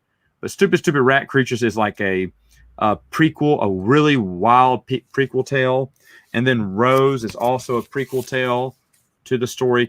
You don't have to read these first. In fact, you want to read Bone first and then read these, because it kind of goes back and explains some of the history and mythos of it. And then for the Bone collectors, there's the Bone Handbook, which does have a short story in it. So it's kind of like a source book for Bone. And then there's the, what's this one? I can't remember what this is called, Bone, but it's a reprint of the first comic book. It's a 30-year anniversary, but he added a lost chapter. Basically just a little add-on to the end, which is okay, but that's why I had to get it. And then there's Tall Tales, which is a Bone just a bunch of short stories that happen after the adventure. And then he did, and these are novelizations. This is Quest for the Spark. I'll kind of show all 3 of those there. Quest for the Spark. It deals with different bone creatures in a different adventure. It is a sequel, though, because it takes place in the world of bone. And this is it's got some fiction in it. And then, of course, it's got some pictures. Well, that's pretty neat. So it's more books and everything. And Quest for the Spark is not as good as Bone, but it's still interesting, and I still enjoyed it. And there's another one coming out in May that's just going to be 2 children's stories or whatever, but I got to get it because it's Bone. I love Bone. The world of Bone is so interesting. Bone is adorable. It's great, and it's really good. Do not let the bone creatures fool you. Mm-hmm. It's a fantastic Adam? Yeah, I was going to show my favorite novel of all time. Now, this doesn't really, speak to the Hungarians, but it'll speak to the Scottish. Highlander. Oh, This is my favorite novel of all time. That's actually my favorite author too. Huh. He's also the guy that wrote the Meg. Have you guys seen the Meg movie with Jason Statham? No, The Megalodon. things with Jason Statham in them if I can avoid it. Those are based off novels, and I love this book. He's like, it's. I just love all of his novels. Like, I can't put them down. So Yeah. He writes stuff about like megalodons. He's wrote a book about the Grim Reaper, the Mayan calendar, like UFOs. So is that like a horror novel? It's kind of like a horror novel, like mixed with a little murder mystery, because it's about this marine biologist. He's suffering from repressed memories, also with like night terrors and fear of the water, because he finds out he almost drowned in Loch Ness, and some people say it was the monster, but he doesn't acknowledge that. So He can't recall. he's I think he's choosing not to, but Yeah. it's really good. But his father is framed for a murder or something like that, and he's claiming it was the monster, and he goes to Scotland to try to clear his father's name or something. Oh, the train is a-coming. Again? It's going back. Oh, yeah. We went through the station now to load stuff up. But I also got these 2. Nice. I actually read this one in high school for a paper, and when I was reading, I'm just like, they have this in a high school library. it's so interesting how that is so different from the movie, isn't it? Mm-hmm. It's a good book. It is a really good book. I'm about to do a comparison video about the book and the novel, and I just like how every character in that book is horrible. They're despicable people. Plus, folks, you want to read the book because it ends differently. Someone who is alive in the movie is dead in the book. Well, and originally, I heard that the Spielberg was going to kill them off, but then decided against it. But in the book, that I'm not doing spoilers, but someone dies that doesn't die in the movie. It's great. I have both of those books. I also have a behind-the-scenes novel that was written about it. Oh, the logbook you put when you're... Yep. Yeah, I want to get that. Yeah, I found that one at the half price. To answer Jacob's question, no, I've never seen Star Crash. Yeah, me neither. But I will. I got some more books when it's my turn again. It's not my turn, though. I wanted to... I just remembered a movie novelization to backpedal to like rare movie novelizations. Halloween is the rarest movie novelization I can think of. Yeah. Because Halloween, it's a really good book. I had a PDF of it. I don't know what happened to it, because I have read it, and it actually explains the whole Michael Myers thing, and it actually sets up the cults that becomes a thing in Halloween. In the novel? In the novel, it was an old pagan ritual, and it every once in a while, like every 100 years or so, it will possess a child to like kill or something like that. It is wild. Isn't that the one where they actually reveal like what Michael Myers' middle name is, and it's not intimidating at all? Probably. Can I spoil it? Yeah. Apparently, in one of the, I think it's either in one of the movies or the novels, they find out his middle name is Audrey. That's a novel. That's not in the film. I thought you were going to say something like Sue. But also the all of those Halloween books with are pretty hard to get now. They made a bunch of Halloween novelizations, and they're like very kind of rare. Yeah, I tried browsing for them, and they're all really expensive. Also, And they're always in poor condition. The Fog got a novelization, and that's really good. And that one's hard to find too. Yeah. Jacob Ayers asked if the Indiana Jones movies have novelizations, and I believe they do. I was actually trying to find them. I have a copy of Raiders of the Lost Ark. Yeah, I've got the 3 movies. I want that one. I found a hardcover one at Half Price Books. Kingdom of the Crystal Skull has an audio book too. I refuse. Yeah, I passed on that one. I saw the novelization for that one. I passed on it. You see, you hate on Kingdom of the Crystal Skull, but you've probably never seen Young Indiana Jones. I've seen a little bit of it. If you've watched suffered through all Young Indiana Jones, Kingdom of the Crystal Skull is not as terrible as you remember it, because those are so much worse on a gradient scale. Especially the little kid Indiana Jones. Adam. He's lying. It's fantastic. You should watch them all. You should what you should do is you should just watch the War Stories volume, because that's the one that seems to have the consistent quality. That's what's his name? A young Sean Patrick Flannery. Sean Patrick Flannery. Yeah. Jacob in the chat says that it's on YouTube for free. There you go. And General Binks is here. He's read the novelization for Raiders. Mr. General Binks. I'll have to watch all of them now, and I'll probably come back and be like, Jeremy, you were right. Raiders is not that bad. Or Kingdom of the Crystal Skull is not that bad. Well, yeah, especially, honestly, I take it back. The worst was the coming of... because when they re-released them on DVD, they made them into 2-hour-long movies. They'll combine 2 episodes together to make them movies, because a couple of the episodes never got aired, and then they released them and made for TV movies later. So they did that with all of the volumes, and they put them in chronological order. So there's one volume that's the early adventures, and that's 9-year-old Indy for most of it, although he does transition into Sean Patrick Flannery near the end.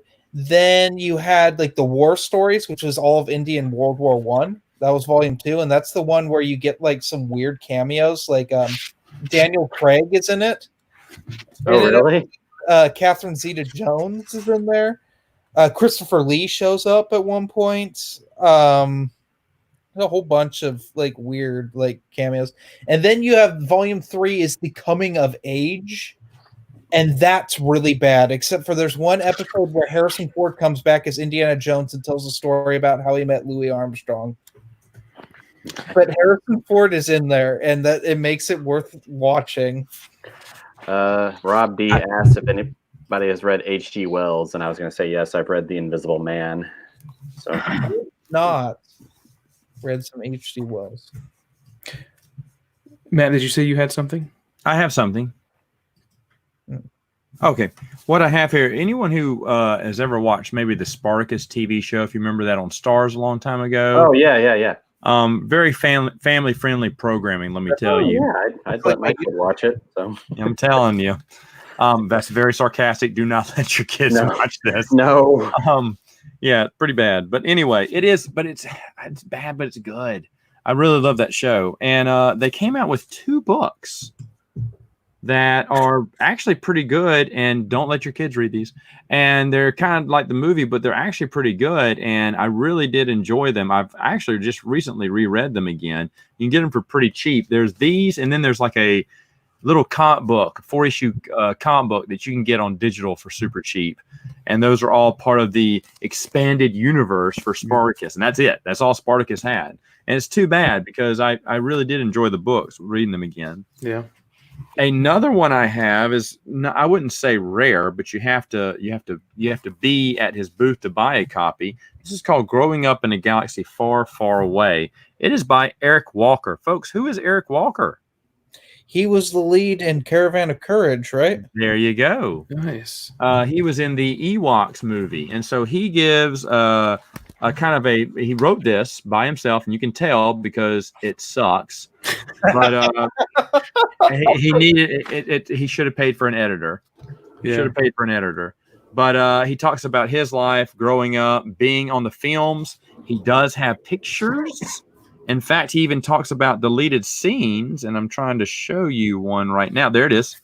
There's a deleted scene where instead of his hand getting caught in that tree, it actually got damaged by a flower, which is why in the movie one hand gets bitten, but yet when he goes into the Ewoks' hut village to get it cured, they're curing the other hand. You're like, what happened? That's because in the first shot, it was the flower and it got his other hand. And they just didn't, they reshot because they thought the flower wasn't good enough. So they reshot the tree, but they used the wrong hand by accident. So here's a picture of him and that deleted scene, which I'd love to see, of him in the flower. They just need to re-release the Ewok movies on Blu-ray. And well, he also says that too. And he talks about how George Lucas was very involved, coming onto the set every morning, drinking the coffee, saying what's going on. He gave a few pointers and everything. He even directed some scenes, I think, for the second movie. But Eric Walker was very upset that he got killed off in the second movie. Well, I like what Rob D says about it. You asked, does anybody know who Eric Walker is? And he says, well, easy. Eric Walker's the author of that book. You got it. Yeah, but that's who he is. He was he signs his autographs the original Mace, because that was the boy's name was Mace. Oh, that's cool. Go ahead. Do you think there would have been a third Ewok movie if Battle for Endor had done better? Well, it wasn't about those movies doing good or not. In fact, Battle for Endor, no, it was the first one. No, I think they both got UK releases in the movie theater. Battle for Endor got released had a theatrical release in the UK. I thought it was only Courage. Oh, maybe okay, maybe so. But they both did pretty good for ABC. They both got in big numbers, and they were a low budget because they were all shot on Skywalker Ranch. Yep. And they're low budget because the Ewoks aren't even in the trees; they're on the ground. Yep. But leave it to the EU to explain why, they were on the ground too. But it stars a witch of Dothamir. We don't know it's a witch of Dothamir at the time, but later on we find it's retcon that she was, which makes a lot of sense. And the movies are charming. I really do enjoy them. But I met Lurch from the new Addams Family movies. I can't remember his name. Newer. He was also the old I don't know, shining vampire in Dr. Sleep, which if anyone didn't see that, it's actually pretty decent. I just watched. I did too. Yeah, Dr. Sleep is shockingly good. I'm rereading The Shining right now, and I'm going to reread Dr. Sleep, and I'm going to do like a comparison video because we all know how I feel about the Shining. It's shocking. Yeah, I know, but it's shocking. Dr. Sleep is actually pretty good. I liked it better than The Shining movie. I know that's blasphemy to say. Well, but I probably would because it appears to the book, I hear. But yeah. But the thing is, though, that guy even told me Carl Struck or something. I have his autograph up there. Of course, it's from Battle of Endor when he's the Tarok, the evil alien king. And he said that Lucas, would come up, talk to everyone. George kind of hung out on the set and everything, and it was kind of chill. And Noah Brimley was not a fan of the directors. He did not, the oatmeal Quaker Oats man. Yeah, the diabetes guy. He was not a fan of those directors, and they fought a lot. I have one more book, but I'm gonna let everyone else take a turn. Okay, Jeremy, did you like to go? I don't have anything that I can grab. That's awesome. Can we boot him now? Okay. Oh, don't worry. Kidding me. Well, you guys just mentioned Stephen King, but I do have the most frightening book Stephen King has ever written. Does anybody know what the most frightening book he's ever written is? It's probably it. No, I'm going to say it is Cemetery. Yeah, you saw the spine, didn't you? I did. Is it Pet Cemetery? I would say it was it, but Pet Cemetery is one of the most upsetting books I can think of. Let me ask you this, Matthew. Is it? Actually haven't read it. My Can wife. you boot yourself from the stream? My My wife finished it recently, and she said it was really disturbing. It is. Well, anytime he writes sexual things about children, it's unpleasant and awful. Mm. It's so nasty. I don't get why that's a recurring thing for like in his books. It's like he hits a page. It's the one thing I don't like about Stephen King. That and spiders and eye gouging. He has this. It's like the triforce of nasty things that end up in his books when he hits like 200 pages. That's pretty weird.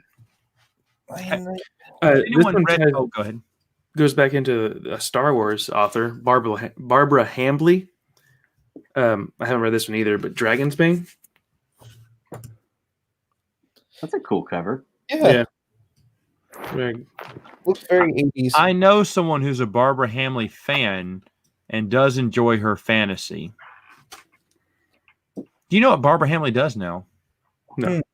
She teaches at a college in South California.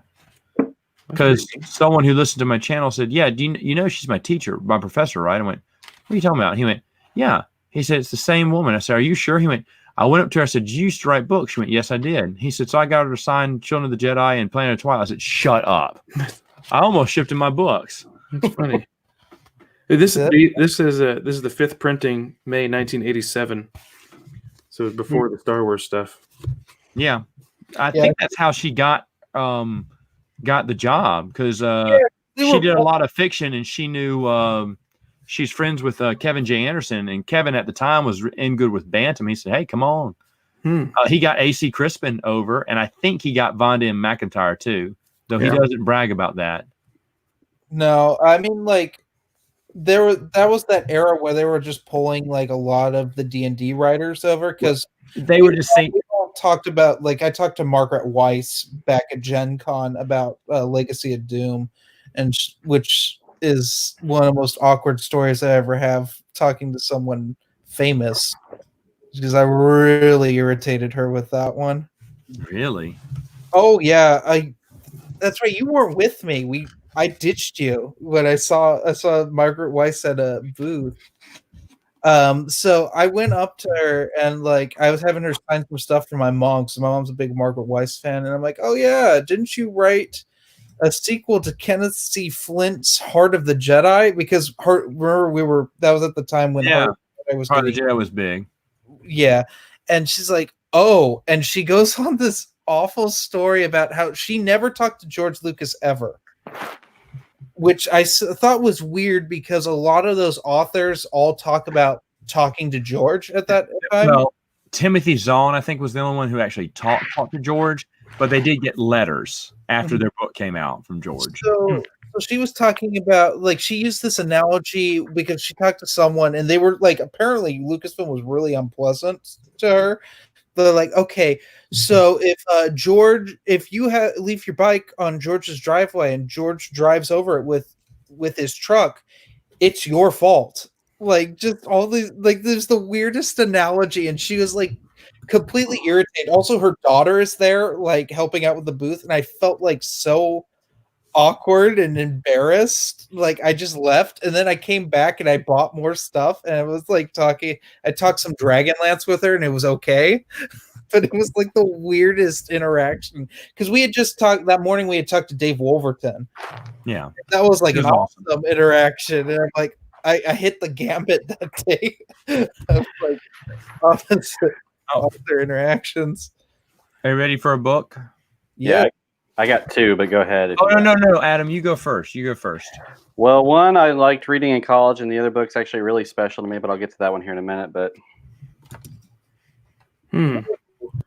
now this is the novel, and it also has some like fun trivia facts like on the side. And that's pretty cool. But I will, and it's got like a reference to the Marvel comic of Dracula. And now I will say this: if it comes to reading this book or watching the movie, I'd always say watch the movie, because you'll probably get more Dracula. Which movie? Any Dracula movie, you'll get more Dracula, because Dracula is probably only in this book for maybe like at a total 4 to 5 times. Yeah, that's not the point of the book. I know, and it drives me crazy because you get like references of him, and he's only like in the actual book like maybe 4 times, and two of those is when he appears and when he dies. Yeah, I remember listening to that audiobook of that Bram Stoker's Dracula. It made me. I had to take the headphones off quite a few times. Stuff just grossed me out too much. Like what is it when they blood transfusion? Oh yeah. This stuff grossed me out so much. Bram Stoker's nephew, Dacre Stoker, I think his name is. He's actually writing sequels. He wrote a sequel called Dracula the Undead. I eventually gave that book away because it became like a lesbian erotica type novel, and I was just like, no. And he wrote this other book that I kind of want to read. It's called Dracula, and it's kind of like Bram Stoker's like journey to learn about Dracula, I guess. But here's the other book I have, and I'm just kind of giving a shout out. My wife wrote this book. Yeah, I looked that up after you told me about that. This is my wife's book. That's really cool. It's so yeah, she does have a YouTube channel and a Facebook page. That's her title page. Go check out her novels. So yeah. Can you tell us what that one's about? Okay, it's about this girl. She's a struggling actress, and she eventually meets this guy named Logan Locked. That's actually what that says is Locked. He's a agent for the devil. Like he helps the devil like find people that are willing to sell their soul to get what they want in life. It's actually a Christian thriller type novel. It's got like a lot of controversial stuff in it, but in the end, it's also got like some stories of redemption. It's a really good book. I couldn't put it down. So. It's awesome. I'll have to get a copy of that. So what? I'll have to get a copy of that. Yeah, I mean, I think she has a website, and you can also find them on Amazon. So okay, there you go. Look at that. That's really awesome. So it's not a vampire lesbian erotica. Yeah. No. That's okay. It's good because I was going to tell you. I mean, I already know what Jeremy's Google search engine is going to look like tomorrow morning. But I put on an incognito tab. I'm not going. I at least I browse in private. Okay, that's good. Private and everything. Jeremy is your mortal enemy, Hayden Blackman. No, my mortal enemy. I don't speak his name on YouTube. Yeah, because Dylan would show. Anyway, okay, so I despise now. I've discovered I despise the Firefly comic books. Yeah, they're bad, aren't they? They're awful. They're beyond awful. They feel nothing like the series, and they're terrible. I cannot recommend them. I burn them if you see them. You'll do the world a favor. However, the novels are where it's at, man. These are great novels. And the next one's coming out in April. I can't wait to get it. And guess who is coming out with a novel in like September? Tim Levin of Dawn of the Jedi. So I'm excited. And I'll be getting it because I want to see if he still writes like garbage. But these two books they feel like the TV show. They're awesome. They're hilarious. It's definitely the novels. This is so weird. I highly recommend the novels, and I highly say burn every comic book. Is that your bookmark in there, or is that no? They come with the ribbon bookmarks. Yes, that's awesome. TheGeeksAttic, they actually have the one that was in Matt's left hand, the one with Nathan Fillion on it. I was at Full Circle Bookstore in Oklahoma City. They have that. They have that one. Really? I'd never seen those. Yeah, I haven't seen it before until like a couple of days ago. So now I watched the show. I saw the movie Serenity. Oh, I'm sorry, that movie's terrible. The movie's not bad, but I think you should have watched the show first. But either way, the books are. There's 2 of them. There'll be 2 more. I think it was a 4-book deal. So this will be the end. How long ago did those books come out? Like during the time of the show or after? No. These books are recent. Okay, so they're still trying to continue. Last year, I think. One came out in late 2018, early 2019, and then they're supposed to come out. I think one was supposed to come out late. I can't remember. One of them got delayed, and so now they're both coming out in 2020. Who's the publisher? Oh, like Titan Books. Titan Books. Yes. How'd you know? I had that feeling. Titan. Oh, Titan does a lot of IP movie properties now.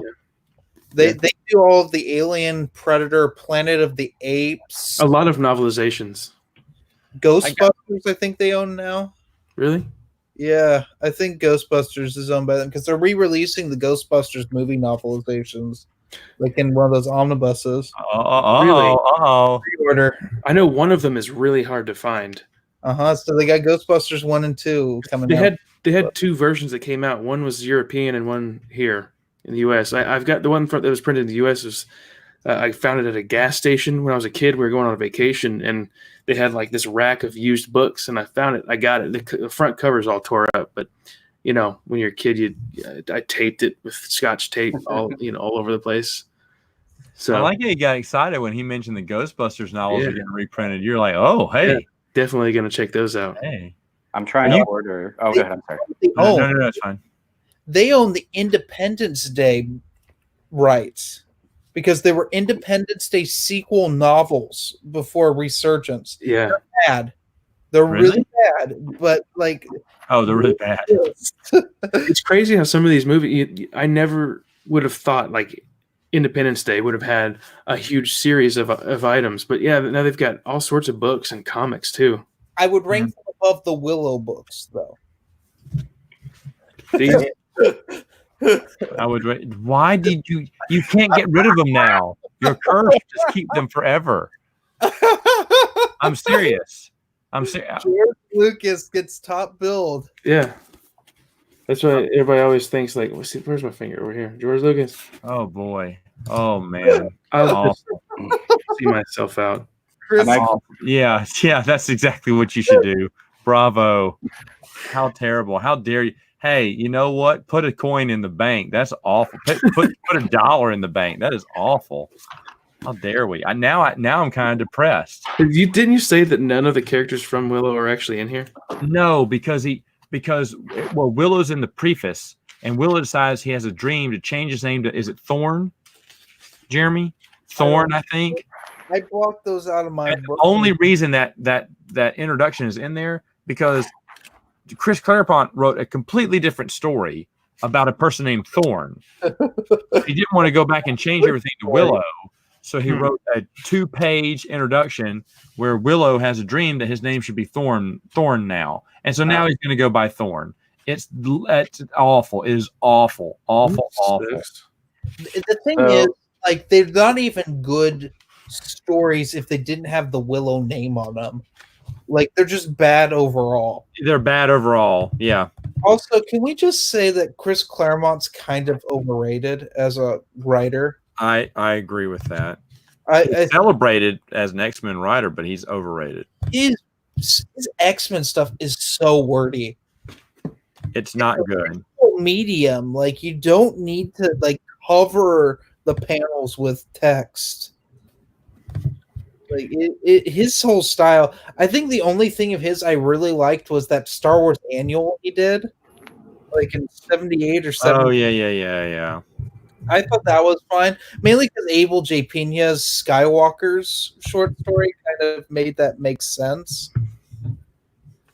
Does anybody have the novelizations for the Tim Burton Batman films? Because I want them. Oh, you do? I have Batman, which I see copies of that all the time in the half-price bookstore on 63rd in May. I know where I'm going tomorrow. You might want to check that out. Yeah, it's close to work. You guys make me want to live in Oklahoma. That's how pathetic this is. I mean, hey, there's bookstores all over the place around here. I know. Hey, Matt, Matthew, you know what's funny about that? That's where I found Revenge of the Sith for you. Oh, thank you. But yeah. Oh wait, so you gave Matthew his last book to complete his collection? Yeah, I found it. He did. He made a whole video and he didn't give you any credit. I did. I see that on the next. No dedication. Special thanks to Adam for helping me complete this. No, it was all about me. Look at my collection. Look what I have accomplished. That whole video was about what Matthew does. You know what Matthew did instead? He blocked him from the chat. I know. Oh, and Adam, he personally stamped. Did you get your own personal stamp? No, but he personally stamped the book you gave him because he knows that you may be an Indian giver. I'm sorry, a Native American giver. And you may take it back. Oh my God! I can't say he thanked me on the live stream, and he thanked me in the description of that video. There he goes. You know what he did? He stamped. Oh you wait, out. he did. Thank you. Oh, in the description. I did Yeah, not he did. read the description. There's another video where I And neither does anyone else on YouTube read the description. So that's why I put it in the description. I'm just There's saying. no such thing as a description. I mean, I don't know. Maybe he doesn't know how to edit someone's name to say special thanks to. it was the following day, I believe it was the next day, is when I had the live stream and introduced him as the man who finished the collection. Yeah, he did. Yeah. I think someone's asked me if I found anyone who would review LucasArts games for the site. No. It's weird because a lot of people play the video games, but I guess no one wants to review them.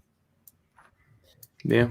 Just put up the angry video game review of like the old NES ones. Hmm? He reviews a good chunk of them. I have a book.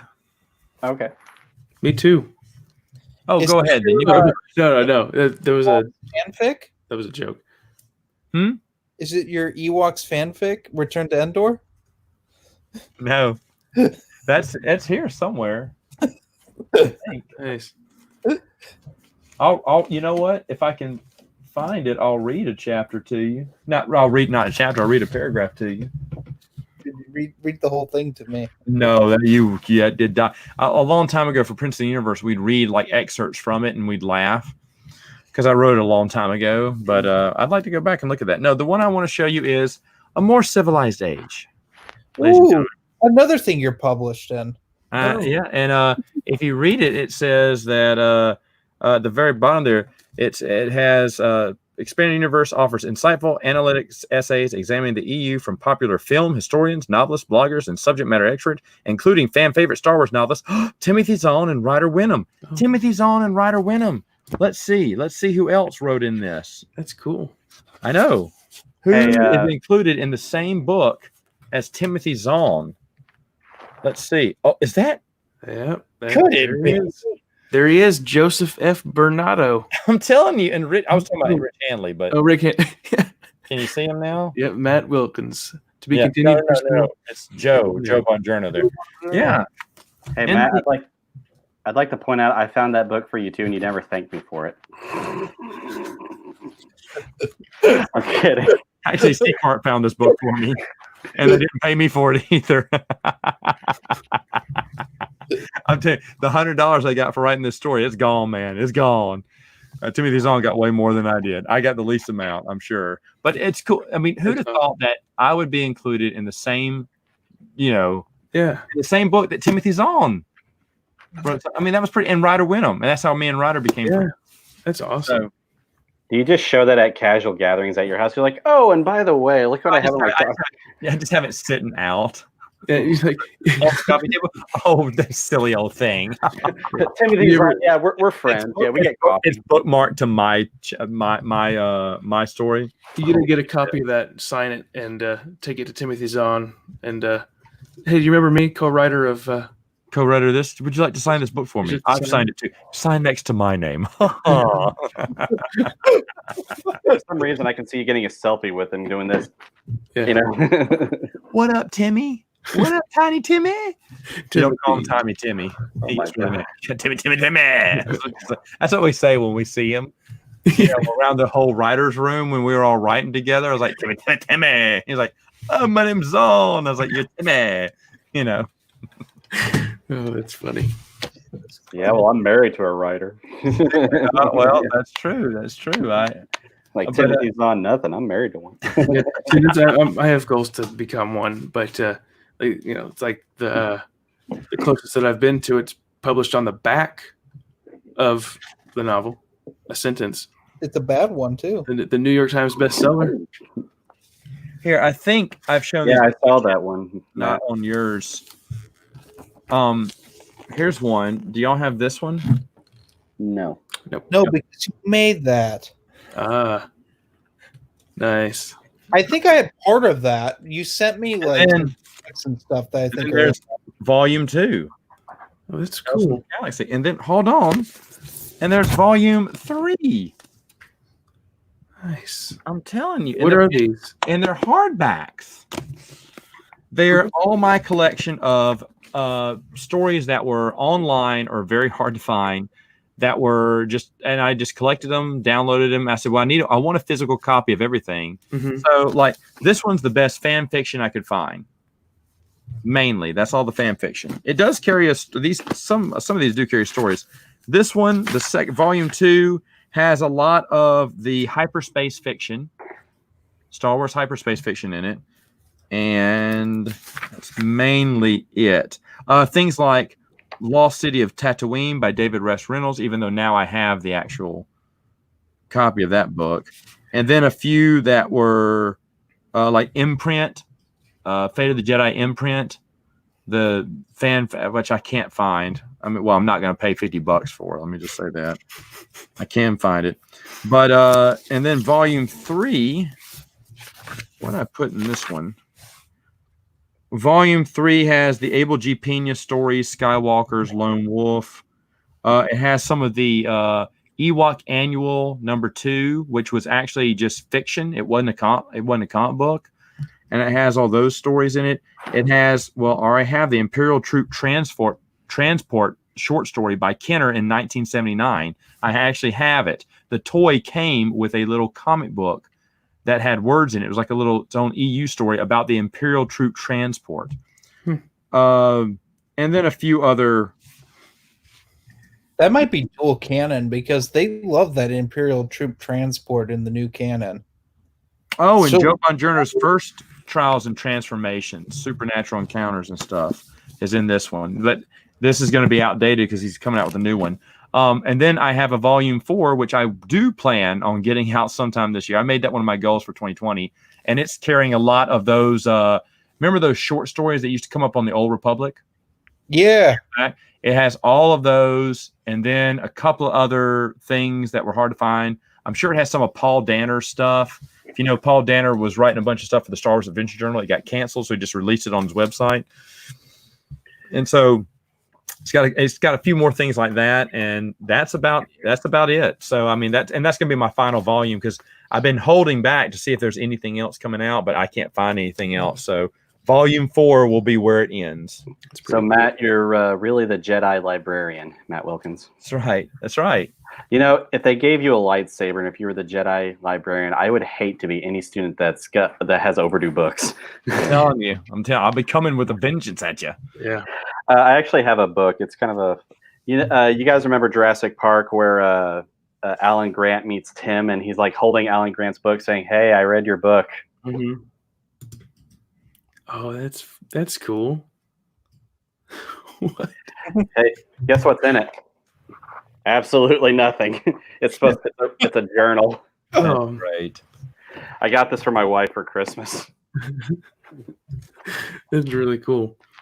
Yeah, they also have Dr. Malcolm's book that says God creates dinosaurs or something like that. Oh, I That's saw really that. That's in Jurassic World, right? I That think book, Malcolm's book is featured in Jurassic World on one of the bookshelves. Oh, it is? I must have missed it. Yeah, God created dinosaurs. Mm-hmm. Yeah. You know, I think when they asked Michael Crichton how he saw Malcolm progressing, it was into Christianity, from chaos to Christianity. He was going to go from one end of the spectrum to the next. How he envisioned Malcolm. Because, you know, Malcolm was all about chaos theory. Mm-hmm. And then the second one, he's like, well, not really chaos theory. Things happen for a reason. And here's why they happen. And then that would eventually lead into all things are ordained. It was like this big arc for him. Malcolm was going to grow. Didn't they try to get Michael Crichton to write Jurassic Park 3 novelization? And he said He wouldn't do it, yeah. And there is a Jurassic Park 3 novelization. It's written by someone else, though. I want to say based off the movie. Yeah, it's based on the movie, but I want to say that exists. I have another book here that was written by somebody in a writers group that I used to be in. One of my old jobs. Suppose Your Truth Is Out There. Oh yeah, Nice. Say that again. Didn't you review that at some point? Yes, I did. It's pretty thick, but there's the back of it if you want to pause it at some time, come back to it and read it. But Yeah, the cover artist was he's a pretty popular guy that did a bunch of other novels and posters. His name is it's Stephen Yule and Jamie Yule. So a couple did that cover for him. He said it was pretty expensive to hire the professional cover artist, but Does that book by chance take place in Roswell? no, it does not. Oh, that's surprising. Yeah, but it's a fun story. It's about like a guy who is down on his luck, and there's an alien that is down on his luck, and it really likes Earth music. Crashes down on Earth, and these two hook up and meet, and they have a crazy adventure. It's a lot of fun. So he still sells that on Amazon if you want to check that out. I actually helped me and the couple guys helped edit the book for him, which was really cool. So we saw the first like original drafts and all that stuff. Nice. So yeah, if do you guys have another book? Matt had to step away for a minute. No, but I can talk about a book I'm wanting to find. Yeah. It's on Amazon. Have you guys ever watched the Wolfman movies, the 40s? Yeah. Yeah. On Amazon, there's supposed to be a book about the rest of Lawrence Talbot's The Wolfman's life that we didn't see. It's on Amazon, and it's called Curse of the Werewolf, or something like that. And I want to get it, but it's like $30 on Amazon. It's like, That's there's a couple books that I'm really interested in. I've been reading a lot of nonfiction lately. And one of them's called Bronson's on the Loose, and it's about the making of Death Wish and the Death Wish series. Because I have a weird obsession with those awful movies. I honestly watch them about 3 times as much a year as I do the Star Wars movies. Like, I probably watch them at least once a month. I'll just throw a Death Wish movie on to just watch it. I have lost Return to Endor. What do you mean you lost Return to Endor? I lost it. I don't know where it is. Yep, no, I'm mistaking it. Yeah, Panic mode. Return to Endor? Panic mode. Oh no, that's kind of weird. Well, I don't have a soft copy of it because that was back in the day of zip drive. Jesus. That'd be disappointing to find out that I lost it. You'd have to rewrite it. No, I can't. I don't know where that is. That's really weird because usually it's. We need to, when you do find it, we need to scan it in so this doesn't happen again. Right? I don't know. Scan it in. It needs to be on my computer. I'm gonna look for it another moment here. Jeremy, you brought up H.P. Lovecraft earlier. Yeah, I did. Here's another Barnes and Noble. Whoop, wrong button. Wrong button. Oh, that's H.P. Lovecraft. Is that one of the? Thick. I think they have an illustrated one. Is that one of the illustrated ones? No. Okay. But I also have this one. Right on. The first book was really good, actually. I haven't read the other two. Tarzan of the Apes. Yes, that's a classic. Oh my god. Gobble, gobble, gobble. Gobble, gobble, gobble. Gosh. Gobble, gobble, gobble, gobble, gobble, gobble, gobble. Thanks, George. Gobble, gobble, gobble, gobble, gobble. Oh man. Did you find it? Clearly not. I have a signed book here from the drummer of Aerosmith. Nice. It's funny because you're supposed to tell them how to spell your name. Well, I didn't do that in time, so he left out a T. It's okay. So that was pretty cool. The second member of the band that I was able to meet. The second one, Joe Perry, the lead guitarist. Oh, okay. Met him outside of his hotel room when he was getting off the tour bus. No photo. Didn't have any proof that I actually met him. Got to shake his hand. He was awesome. Have you listened to his solo album? No, I mean, I have one track from him, but I haven't really listened to a lot of his solo stuff. Okay. I've only met one musician in my life, and I'm not a big country music fan, but I went to the concert with someone, and it's Johnny Lee. Mhm. Have you heard "Looking for Love in All the Wrong Place"? Oh yeah. Oh, Yeah, I met him. That's the only. I think that's one of the most well-known musicians I've ever met. So yeah. Um, all the musicians I met, it was just weird. I met, if you're familiar with the folk group Trout Fishing in America, I met both of them. Hmm. My mom was really into, I call it mom Celtic music because it's not really Celtic music. It's just like I watch a lot of PBS and they do Right. pledge drives for these things. So I've met several of the members of Celtic Thunder.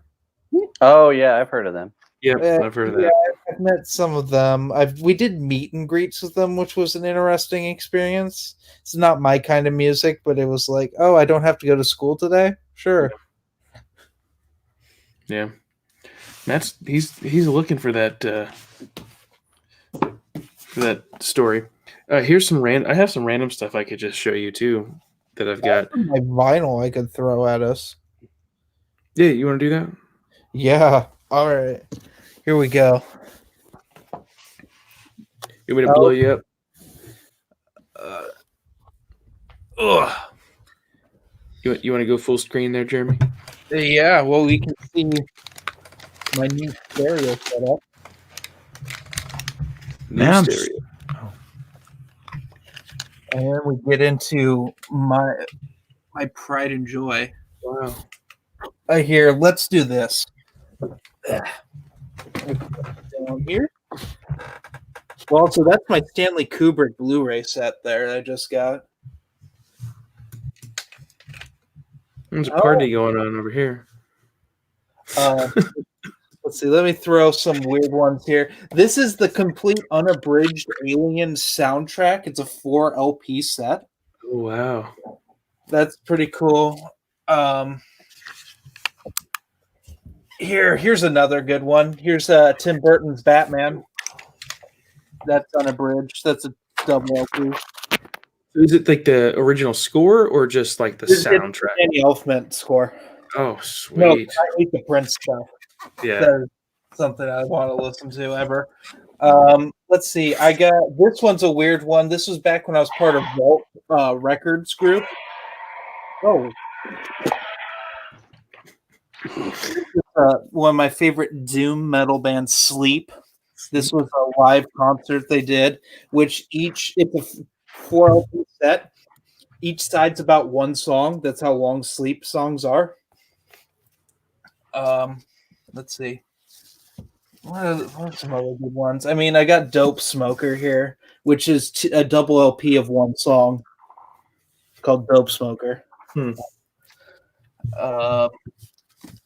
Got some interesting stuff. Got the Australian version of AC/DC High Voltage as opposed to the US release because they have different songs on them. Which is interesting. I pick up basically when I find weird AC/DC albums, I just pick them up at this point. Yeah. Like I have a bunch of bootlegs of the FM broadcasts. Like that's from Christmas of 1974. Wow. Which is pretty old. Let's see what else. What I have. Bloody Live from '76. Have you seen them live?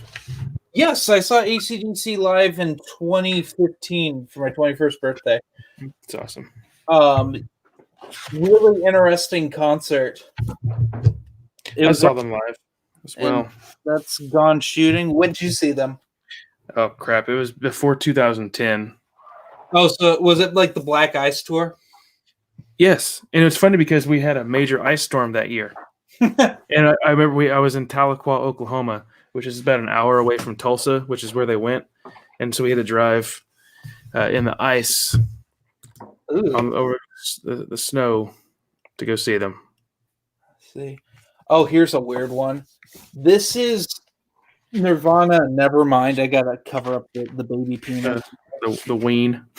Yeah, but this is the super deluxe version, which is 4 LPs, which is like them trying to come up with Nevermind. There's all these weird outtakes of Smoke Like Teen Spirit on there, which I'm not a fan of. I'm a big fan of Mondo Records, which they do a lot of video game soundtracks. So that's Castlevania. Oh, And nice. Castlevania 2, Simon's Quest. They're 45s, which is weird. And then I have some more Castlevania because I'm a huge Castlevania fan. This is Castlevania 3, Dracula's Curse. That looks pretty cool. Yeah, they have all these comic book artists do the art. And then this one I haven't listened to yet, but this is Symphony of the Night. Is that Alucard? Yeah. Yeah, I know. It's the super anime style. Let's some other ones. Oh, the Lord of the Rings animated movie. I mean, that's interesting. Final. Who composed that? That's a good question. Composed by Leonard Roseman. Huh. I don't recognize that. Me neither. Got Logan's Run on vinyl. Of course, for all of you Christians out there, original press of Jesus Christ Superstar. The only musical I actually like. Musicals are dumb. I said it. I don't like the structure of musicals either. Heavy metal. My wife loves musicals. I do not. So, yeah, same with here. Oh, speaking of Death Wish 2, which is composed by Jimmy Page of Led Zeppelin. Speaking of musicals, whenever I see them, Death Wish. Let's see. We got Once Upon a Time in Hollywood. I just got this the other day. Cool.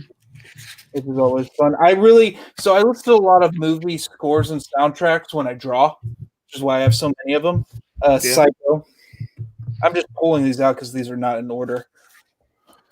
Star Trek 3, The Search for Spock, my favorite of the Star Trek soundtracks. Nice.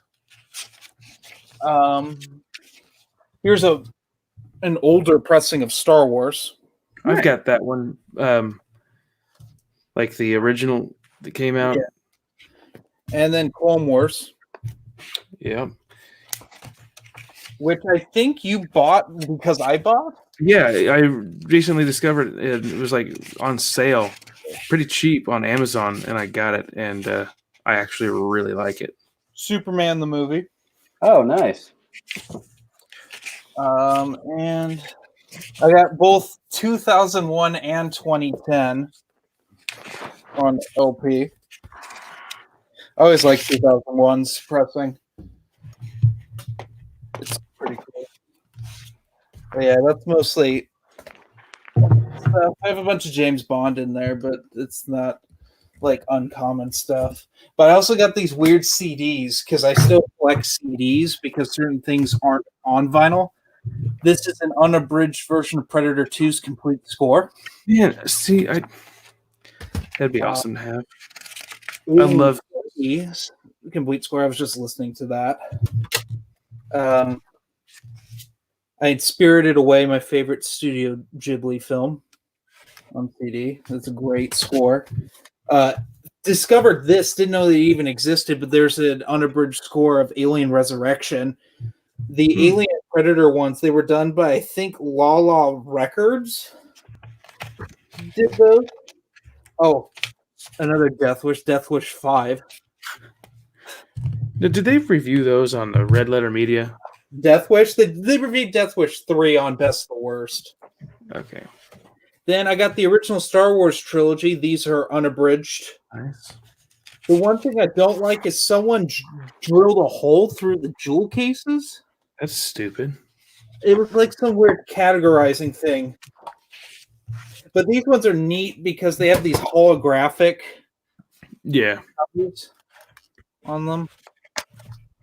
It's just kind of interesting. I would show that Force Unleashed soundtrack, but I don't have. It's in my car. I'll have to show it next live stream. Okay. That's my. I got something when we're on the topic of music here. Mhm. Piano music of John Nice. Williams. Ooh. It's got. Let's see. It's got Jaws right there. The theme from Jaws. So E to F. Yeah. Let's see. It's also got Jurassic Park in here, right there. Okay. Does it have Schindler's List? It does. Okay, that might be my favorite John Williams score. I'm trying to find that on vinyl right now. Good. Mondo did a very limited release of Schindler's List, and it's sold out like immediately. Mm-hmm. Oh, it did? Yeah, it's really expensive. It is right here. Okay. Also, I got to show you something kind of funny. Like, you're showing all the records. Like, this is probably like the most unique musical thing I ever have. What brand guitar is that? It's a Jay Tercer. I've never even heard of that brand. No. Could you do me a favor, Adam? Can you just record yourself on YouTube singing Baby Shark with the shark guitar? No. Don't. My girls love Baby Shark, and I think that'd just be. Have you found Baby Shark yet, Adam? I have not. I kind of refuse. Don't. Don't. Baby Shark. Oh, nice. You got the Les Pauls. Yeah, this is a Gibson. Oh, I think this is a Les Paul Studio, which is like the low. They call it like the lower end Les Paul. I prefer the Studio because it's lighter. It's closer to an SG. I used to play an SG back in high school. In fact, my Facebook photos, my senior photos, are taken with my Epiphone SG because I took a picture with my sword at the time, and the yearbook teacher said, "Jeremy, that's too violent. You can't have that in the yearbook." And I'm like, "I'm sorry. This other dude is posing with his dead buck for his senior photo. I think I'm doing okay." Here you go. I saw this on a meme, and it says, "I found the Rebel bass." Oh, that's pretty funny. Yeah, I've seen that picture. The Millennium Falcon as a bass guitar. Yeah, bass guitar. Yeah. But yeah, that back there's a Gibson SG and a Fender and Mexican Strat. Yeah. Do what? Jeremy? What's up? Would you say something? Oh, no, my printer decided it needed to update and make a bunch of noise. Okay. And I was like whispering a prayer that someone hadn't hacked my printer and started printing porn. Maybe that's what Matt Wilkins is doing right now. Like, how he's hacking into a system. No, I'm just telling you, he's looking up that that Dracula sequel you were talking about earlier. I was so worried. He's printing it out right now. Matt, I thought you were gonna print some Elizabeth Topp photos. He was deep cut right there. With one hand, he was showing us all of his records. With the other hand, he was downloading out the internet so we could see. Come on, download. Why is it such a long download? Oh, gosh. Try to download that zip drive. I got a bunch of records, like soundtracks. If I should I go get them? Yeah. I'll remove myself from the stream while I go get them. Or you better. You guys can just stare at each other. Don't leave, Matthew. Matt Wilkins and Jeremy are mean to me when you're gone. You come back and you're crying. It puts lotion on its skin, Adam. That would make me cry, actually. Okay, so if you were immortal, what kind of sword? No Highlander talk. I'm just kidding. I'm just kidding. Highlander. No one's gonna talk Highlander. You're just he's so paranoid. Anyway, so if you're immortal, what type of sword do you use? Katana. Katana? Would you get a Adam? I can see you with a claymore, man.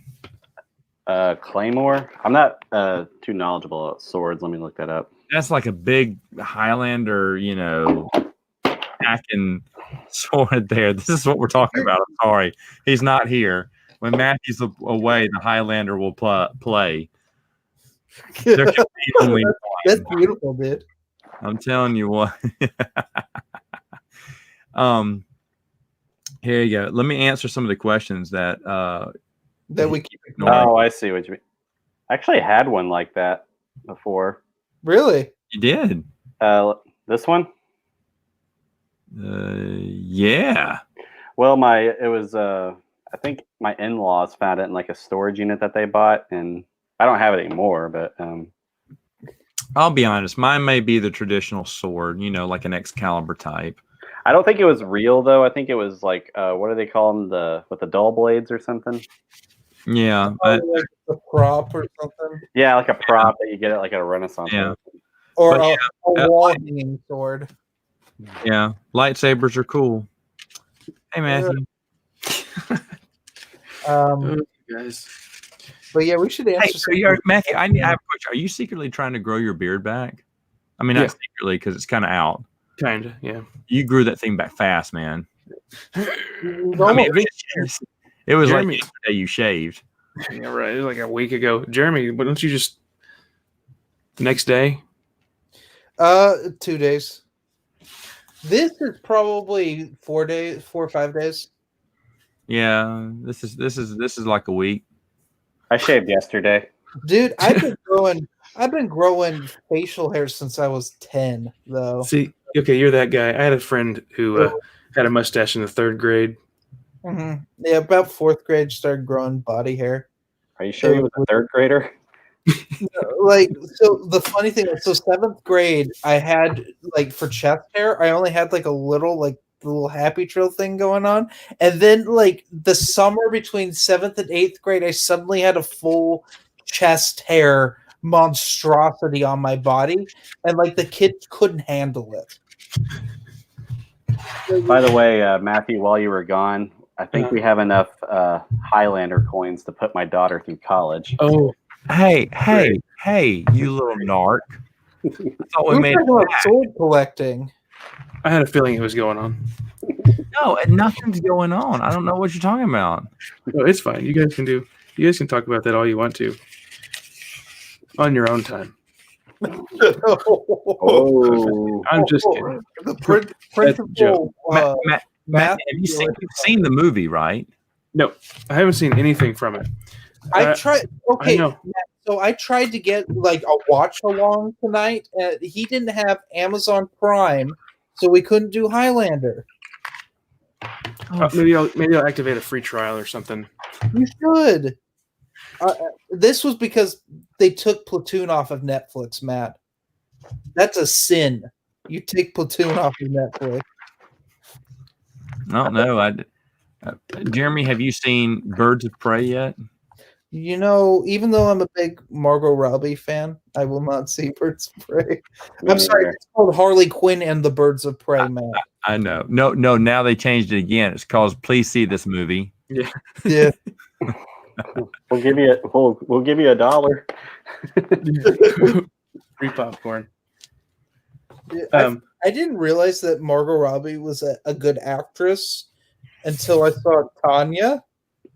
Oh, Tanya's solid, man. She's solid. Tanya's awesome. I'm like, and then isn't that called I, Tanya? What's up? Is it I, Tanya? I, Tanya. Yeah. And she was great in Once Upon a Time in Hollywood.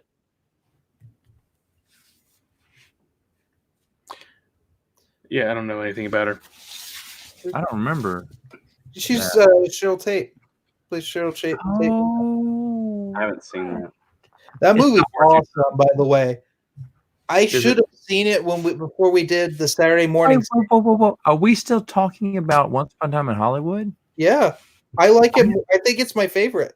No. Yeah. No. That movie's beautiful, dude. I love it. It wouldn't be in my top half of movies. Matt, this is like when I said Chasing Amy is better than Clerks. Can we boot Jeremy? Oh, yeah, another problem. I'm starting to think we need another jar for how many times Matt asks, "Can we boot Jeremy?" I know. You do. Okay, well you're in charge of the jar, man. You're like That's adorable. I love it. There we go. Yours is in better shape than mine.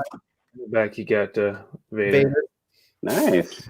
Some bluegrass, Ricky Skaggs. Right on. Need to do that with my hair. That's what my goal is. You should. This is a pretty cool collection.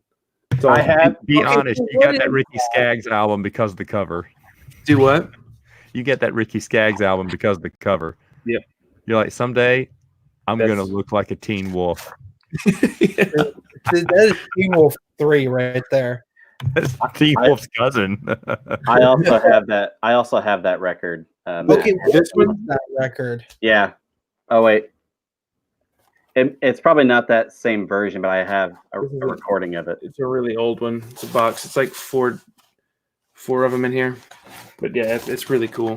What is it? It's Handel's Messiah. It's It's an opera. Heard of this. conducted by Thompson Stone with whatever it's classics, like classical music. Oh, okay. Kind of get a little bit of singing in it too, but you know, of course, Ghostbusters. Of course. soundtrack.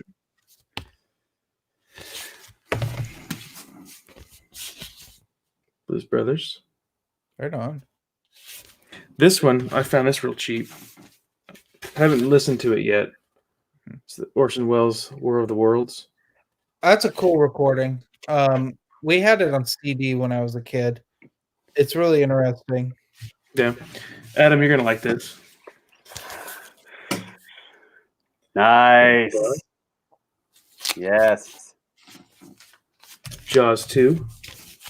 Oh, I love that cover. I think that was supposed to be the original movie cover. Yeah, but then they made the shark look like chasing the water skier, and he looks like demonic and everything. Yeah. Ghostbusters 2. Very nice. What are you shaking your head for, Matt? This has got some random stuff on it. Sophie's Choice, Sting 2, MASH, Unfaithfully Yours, La Triviata, Unfaithfully Yours Again, Gandhi, and Return of the Jedi music. Huh. The only thing that I know from there is Return of the Jedi. Of course, I know what MASH is, but... you've never seen Sophie's Choice? Nope. That movie's Godfather. misery, isn't it? This is I really used to- nice. I used to play the theme music to that all the time at work. Yeah. Godfather Waltz. Yeah, Yeah. that's a great track. Get the original Oh, motion yeah. score. And That Very- reminds me of something that I wanted to bring up for the fans to decide, Matthew, because you can't be a tyrant about this. Put us up, because this was something I proposed today that I wanted to. So Matthew's been trying to get me to read Queen's Peril. oh, okay, yes. So the fans, we need you to vote. I will read Queen's Peril if we do a watch along where Matthew and I watch 2016 Ghostbusters. But I said only. Okay, we'll do that. Let's get the other one in there. But the other one is Matt Wilkins has to watch Rogue One. Forget that. No, this needs to happen. He's No. being nice. I was going to say Rise of Skywalker. and Why would really- I watch any of that? Because this is for the fans. That's What- that's what I wonder about the Because I Ghostbusters. really want situation. Matthew to suffer and watch Ghostbusters 2016. I don't. No. If Why would you- anything, I suffer the most because I have to watch that crap again, Oh, I'll have nightmares, I'm sure. and I have to read Queen's Peril. Your bloody nightmares. He went there. Mr. Flat and Earl Scruggs. All this old bluegrass stuff I got Bloody out of my nightmares.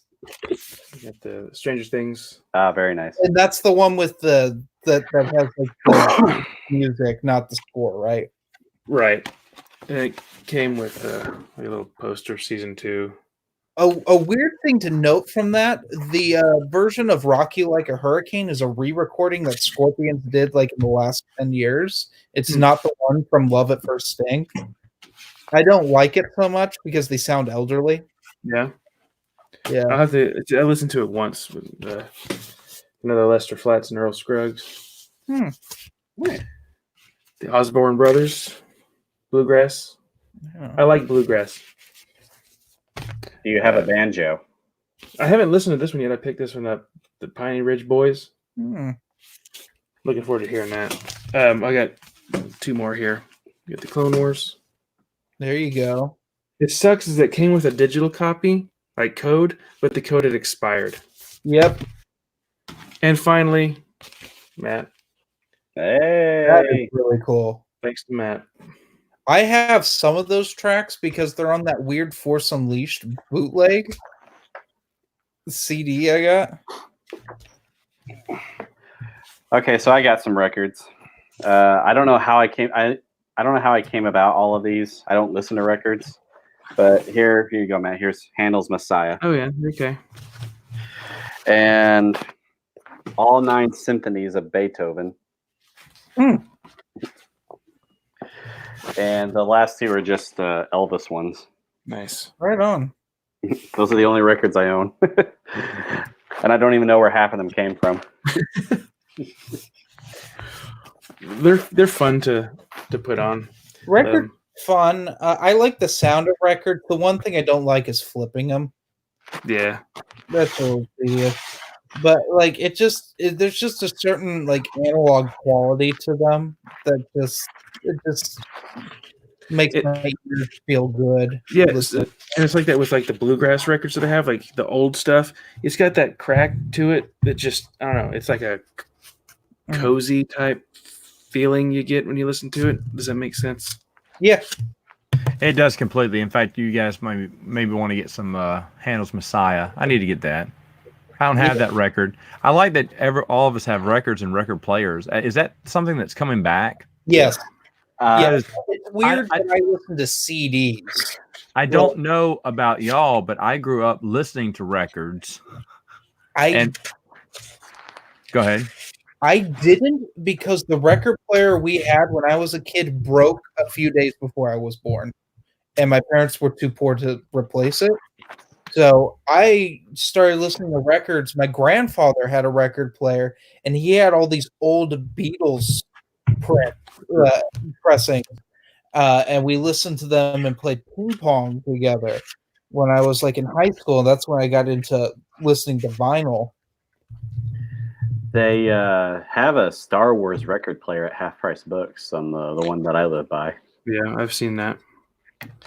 Have you actually like taken a look at it and seen if it has a good stylus or not? I did not. I just saw it. It's like, hey, record player. I've gotten so picky about like the stylus. Like He's an elitist. I no, you have to understand that turntable I have. I paid extra to get like a nice stylus and to have a preamp built in because the receiver is new. I bought that like last week. I've been running that straight into my speakers, which, by the way, if you have a built-in preamp on your record player, do not plug it into the phono part in your receiver. It's going to sound like utter garbage. Like, it hurt my ears listening to it. So I have to put it in just one of the inputs. But, like, I spent quite a bit on that setup now because like CD players are like that, like just like stereo setup CD players, not like a boombox, but like a nice CD player is expensive. You're going to be paying over like $150. Yeah, my dad's got like dozens of records. Like he was always the one listening to records growing up in our house, and like he has dozens. He has like Beatles and Marty Robbins, Elvis, like all the classic. My parents don't have as many records now. They've kind of got rid of them, or we broke them over the years. We scratched them up, and but we used to listen to them all the time. They still have a record player, but I don't think that works anymore. I can't remember. It was one of those old towers from 1989 or 1990 when CDs were brand new. And so when you press the open close, that CD took forever to come out. Yeah. It's like loading would flash up on the display. Yeah, very slow CD reader. And but it had 2 tapes, so you could record a tape on there, 2 tape players, and it had a record player on the top, and we would always play records a lot, and every once in a while play tapes as well. But I think my wife got me one a long time ago. So I said, I want a record player, and I want a record player because I get a lot of Christmas albums. Because there's nothing that sounds better than a record player playing Christmas albums, man. Yeah, I mean, you can make fun of me all you want, but get Perry Como's Christmas and get it on record, and it is phenomenal. It feels like Christmas. I have it. Not the record, but I have the Perry Como's CD. Yeah, I mean, yeah. Well, get it on record. Vinyl it just sounds just fantastic. It's so awesome, and that's why I want Handel's Messiah too. But because I know it's going to sound awesome on vinyl. But the thing is, though, is vinyl the best, the clearest sound ever? No, obviously that's digital. Obviously it is. But vinyl has that special feel to it and that special sound that does make it sound a little bit different. And it's just that type of sound I really do enjoy. And most of my stuff is stuff that never got reprinted. Like my wife has some few, of course, Dukes of Hazzard people all cut an album way back in the day. She has some of those. I collect mainly children's records, like some of the ones I had as a kid, Music Machine. I also collected all the Chipmunk albums that there were back in the day because they're not reprinting those things. The old school Chipmunks. Turtles musical.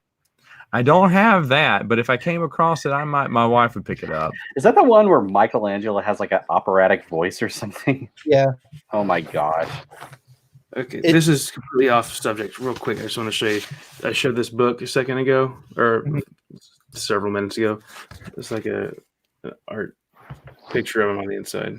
Is that a dong? No. Okay. I was like, oh my god, are we gonna get kicked out of the YouTube for that? Jeremy was about to hit Google again. He didn't go back in that closet of his. Hold on, what was the title of that one again? Who's Googling it now? Have any of you all ever listened to anything on reel-to-reel tape? No. You all know what reel-to-reel is. But yeah, the big wheels. It is the weirdest thing to watch things, listen to things on reel-to-reel because they hold so much data on them. Like they can record so much.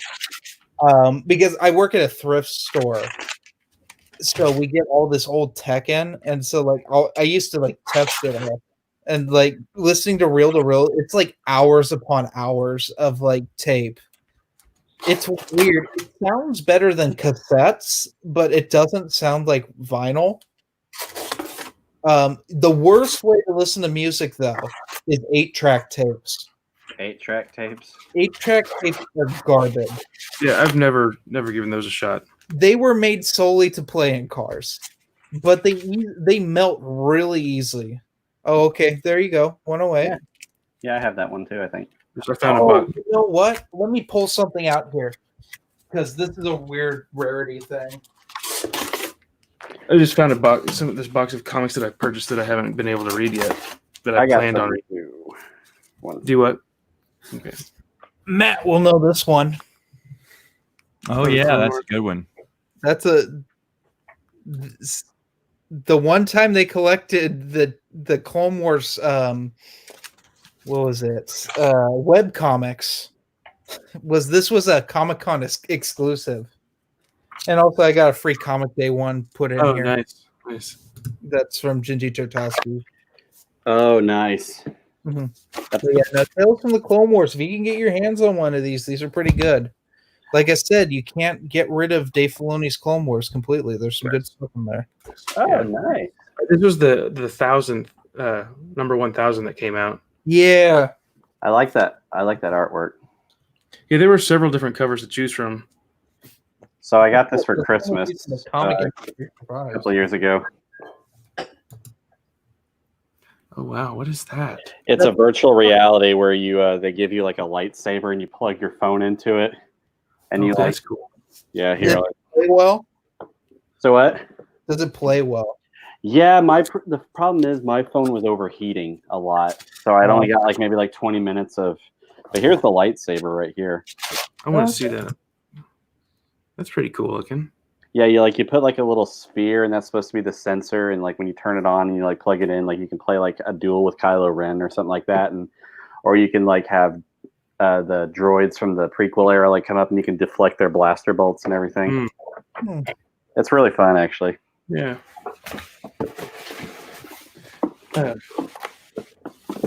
See, I'll show you guys these.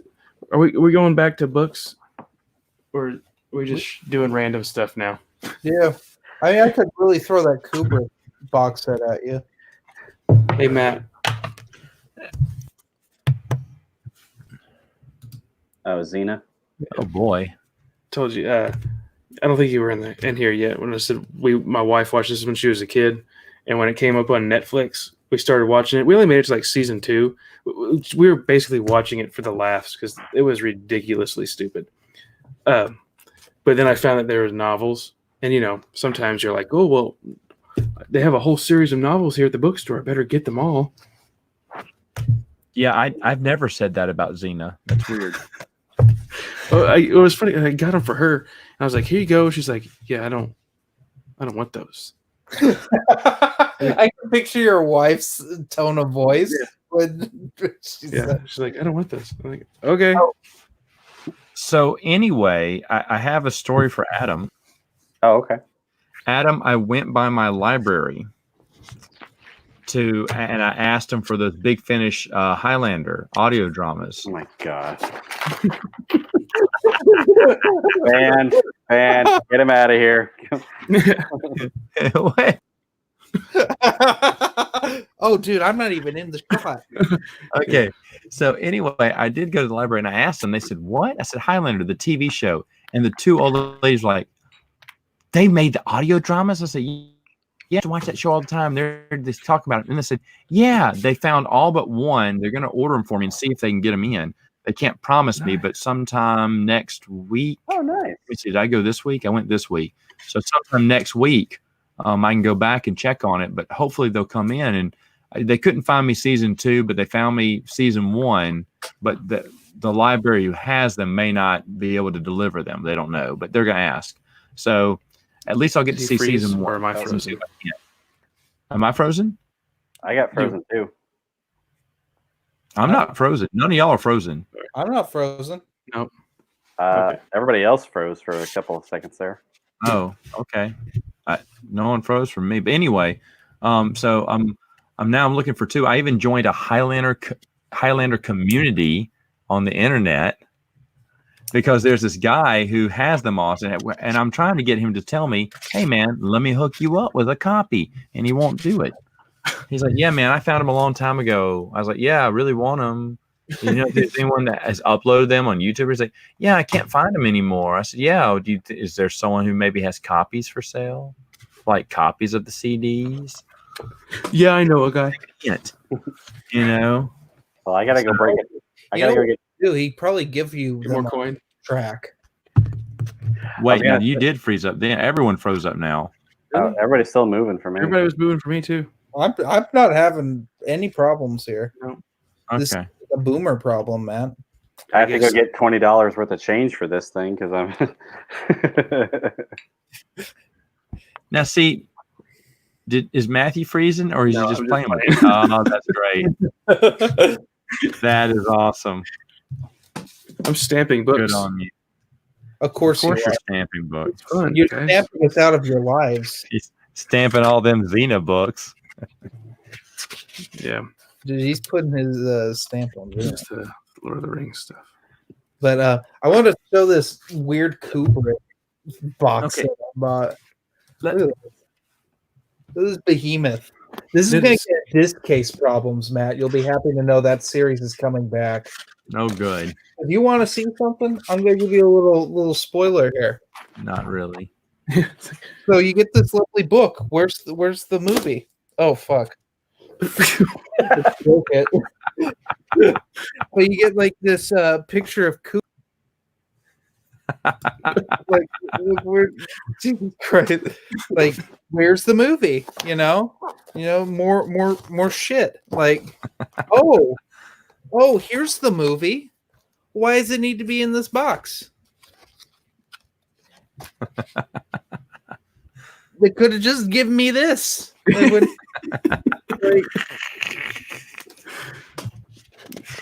but then they do this cancer. Right here. That's stupid. Yeah. Oh wow. See, okay. I'll say it when you're done. Oh, good night, Rob D. Box. Oh, I see. Okay. Yeah. Let me ask you a question here. I might have an answer. You guys, what is there a novel? You keep talking about these hard to find novels. What hard to find novel would you like a copy of? Halloween. Wow. Someone owes someone else a Coke. Adam? Hard to find novel. Oh geez. I can't think of any off the top of my head. I guess right now it's the Tim Burton Batman novelizations, but apparently they're not that hard to find. So, well, I would like a library bound copy of Lindell Calrissian and the Star Cave of Thumbaka, because the only way it would have been in hardback. They do exist. Well, back then, remember, libraries wouldn't carry paperbacks. They would get a specially bound hardback edition. They did this until at least the late 90s because, and I this is one of my biggest regrets. The X-Wing Rogue Squadron series, I found all 4 Stackpole books in hardback, library bound, for $100, and I passed it up. I was like, that's $25 a book. I'm not paying that. And I am the biggest dummy ever because I so wish I would have had those library bound books. Matt, I found the Galaxy of Fear that way. A what? Galaxy of Fear. It was printed that way. Hardback? Yes, in the library size. I kicked myself because they were like $300 for and it wasn't the full series. It was like 5 of them, and I kind of wish I got them, but it's Galaxy of Fear. I was also going to say there's also there's also novels of Godzilla stories that I want to find. They're actually like 200-300 page novels of Godzilla stories that I want to find. And I'm also with Jacob Ayers there in the comments. I want to find the Indiana Jones novels. Me too. I had about half of them. Which sucks is I found them all once. I know. I was so angry. Yeah.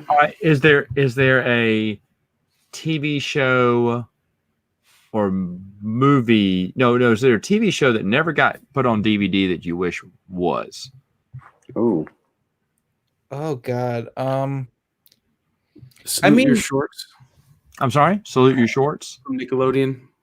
My wife would pick that one. The Spider-Man animated series, but they put that on Disney Plus, the 90s one. That's just goofy. That's all on Disney Plus now. You know what I want though? Spider-Man Unlimited, even though that's absolutely terrible. It's on Disney Plus too. Is it? Yeah. Oh. I guess I'm keeping my Disney Plus membership. Was it just to watch Willow? I was contemplating because the only thing I really wanted to watch over and over again on there was Willow, and I would just buy the Blu-ray at that point. Yeah. Okay, Adam. Geez. While you're thinking, there's one that I want mainly for my wife. Dukes of Hazzard had a spinoff called Oops. Yeah. And I would love to get that for her. I mean, I appreciate an actual remaster of the Highlander series. Banned. I have to say that because they re-released them 2 years ago, the whole series. Yeah. And the aspect ratio is wrong. Oh no. It's in 240p. It's in lower quality than the versions you have at your house, Matt. The big. Why would they do that? Because they didn't film them on film. They filmed them on video. So apparently, it's harder to remaster. Wow, I didn't know that. Yeah, that's that. Adam, do you have one TV show that you wish was on DVD? No. No, the TV show that I was thinking of is on DVD, but it was the '90s Godzilla animated series. I actually liked it. I actually thought it was pretty decent. You're a Godzilla fan. I am a Godzilla fan. Do you agree that the 1998 Godzilla is the best Godzilla film ever? Well, let me answer that with my sword. No, it's not. No. Oh, It's not. The best Godzilla film ever? Yeah. No. thank you, because it is the best movie ever. It has 1998, the whole way. It has the best song of a Godzilla movie. Okay. Come with me. As a monster movie, it is great. Uh-huh. As a Godzilla film, no. Honestly, I think it's Roland Emmerich's best film. Are you ready to see Godzilla versus King Kong? I am. I actually have the original 60s movie. Oh, I love that. I saw that on TBS every year they played it. Actually, hold on one second.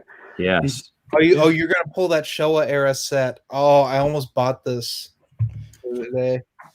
Okay. Is there a soundtrack that you wish you owned? Mine's easy. It's Condor Man.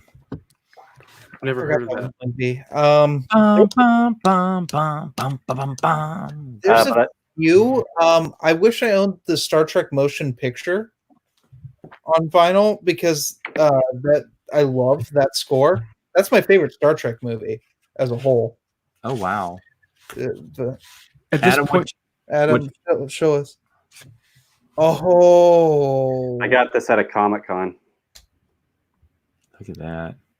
Adam, which version of the original Godzilla do you prefer? Do you prefer Gojira, the strictly Japanese version, or do you prefer the American version where they added Raymond Burr? Just for nostalgic reasons, Raymond Burr. I did like the original Gojira version. Mm-hmm. Do you have the Criterion version of Gojira? Not the whole Showa set, but do you have their Blu-ray release of Gojira? I don't think so. Okay. Hold on. Submaster says droids, Ewoks, and the holiday special, of course. Yeah, it would be nice to see those on DVD. Holiday special. Oh, I wanted to bring something up in here, but go on, Matt. Oh no! And then Jacob asked Matt, "Did you see the canceled Highlander game that was supposed to come out?" No, I didn't. Did it involve coin dropping? I officially retire as the keeper of the coins. We're gonna let Matthew do it next. He's gonna stamp. Here, I'll just pass it up. Hey, Matt, catch. Hey, ready? Over here. All right, right there. That's funny. But, Boom, there we go. I was they're releasing, they call it the Skywalker Saga, and it is all 9 films in 4K Ultra. And it's going to be this $250 set exclusively from Best Buy. And I'm like, so are they going to release the original version? And it's like, no. And though they're not, in fact, it's probably going they added a change to Star Wars again for Disney Plus. The McClunky. Yeah, someone brought that up in the chat earlier. Yeah, McClunky, Greedo. Yeah. Greedo says McClunky, and they don't even put a subtitle over it, Matt. That's how lazy it is. I'm assuming that he's saying F off or something like that before he gets shot. It's a Star Wars swear word because I think Sebulba says it in Phantom Menace. Okay, I got a few other. Wait, hold on. Adam and Matthew did not answer the question, right? No. About the soundtrack they would want. No. Oh, soundtrack. Geez. That you don't have that you would want, you'd like to have added to your collection. Oh, probably Jaws. I thought you did have Jaws. Soundtracks? No. Matthew. Oh, you have the novel. You had the novel. Matthew had the. Got it. I have the sheet music, but that's it. Well, then make your own. See right now. One that I don't own it yet, but I got the free, like 4 months free of Apple Music, is the extended edition of Lord of the Rings, Fellowship of the Ring soundtrack. Oh yeah. Because for the longest time, those were like impossible to find. You buy the physical copies, but which I have the physical copy of Fellowship of the Ring, but I wanted it digitally, so I don't have to buy a disc thing to put it in my computer. Right? Not the vinyl. Right, the CD or digital. I want the digital. I have the CD, but like for Return of the King and the Twin Towers, to get the CD, like the cheapest price that I was able to find was like $365. Yeah, because they were out of print. Now they're back in print. Have you seen the vinyl prices? Fellowship of the Ring's vinyl price, because they were 4 LP sets for each movie. Yeah. Fellowship of the Ring is $1,000. What? Two Towers, I want to say, is like $300, and Return of the King is like $200. They were very limited run vinyl pressings, and then they never did the Hobbit movies because no one cares about those because those aren't movies. Yeah. I will say this, even though I did not like those movies, the soundtracks were good. Oh yeah, that's some of Howard Shore's best work. Yeah, they were good. I mean, like currently though, I thought about that. Actually, that was a thought that came to me this morning about the soundtrack. Is The Land Before Time? Oh yeah, that would be cool to get. Yeah. Oh, you know, would be another cool one. Mainly because my mom's always looking for it. Would be Last Unicorn. That America soundtrack. You can boot him now. Bye, Jeremy. See, you take a coin out of the bank whenever he gets booted. That's what happens. Okay, so, all right. Oh man. Okay, if you could own one complete toy collection. Oh. Yeah, this got you thinking. Oh, I already know what it is. All vehicles, play sets included. Okay, Adam. Godzilla, because I've already started the collection. All right, Jeremy.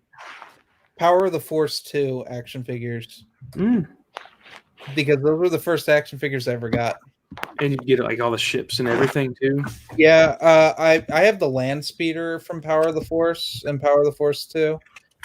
Mainly because I have all the Phantom Menace toys pretty much, and even the Nubian Starfighter, the big cruiser. I have that. I forgot to mention this. I got this from Target. Ooh. Oh, I've seen that. I love that. That's my Godzilla. The one era? That's great. Okay, Matthew. What was the question? Toy collections. Toy collection. Oh yes, right. The real Ghostbusters. Nice. I knew that. I still have a bunch of them, but all the little accessories are missing. And I don't have my original Ecto 1 anymore, but I found a couple of them at some thrift stores. One of them is in a lot better shape. The other one has got some pieces that the other one that's in good shape doesn't really have. So one of these days I'm going to take bits off of one, put them on the, make it great. Sign the Ecto 1. Right. And they sell, people sell the stickers on eBay for it, like reprints, and people make 3D models of the accessories for the car too. But I would love to have all that stuff again. What a great era we live in.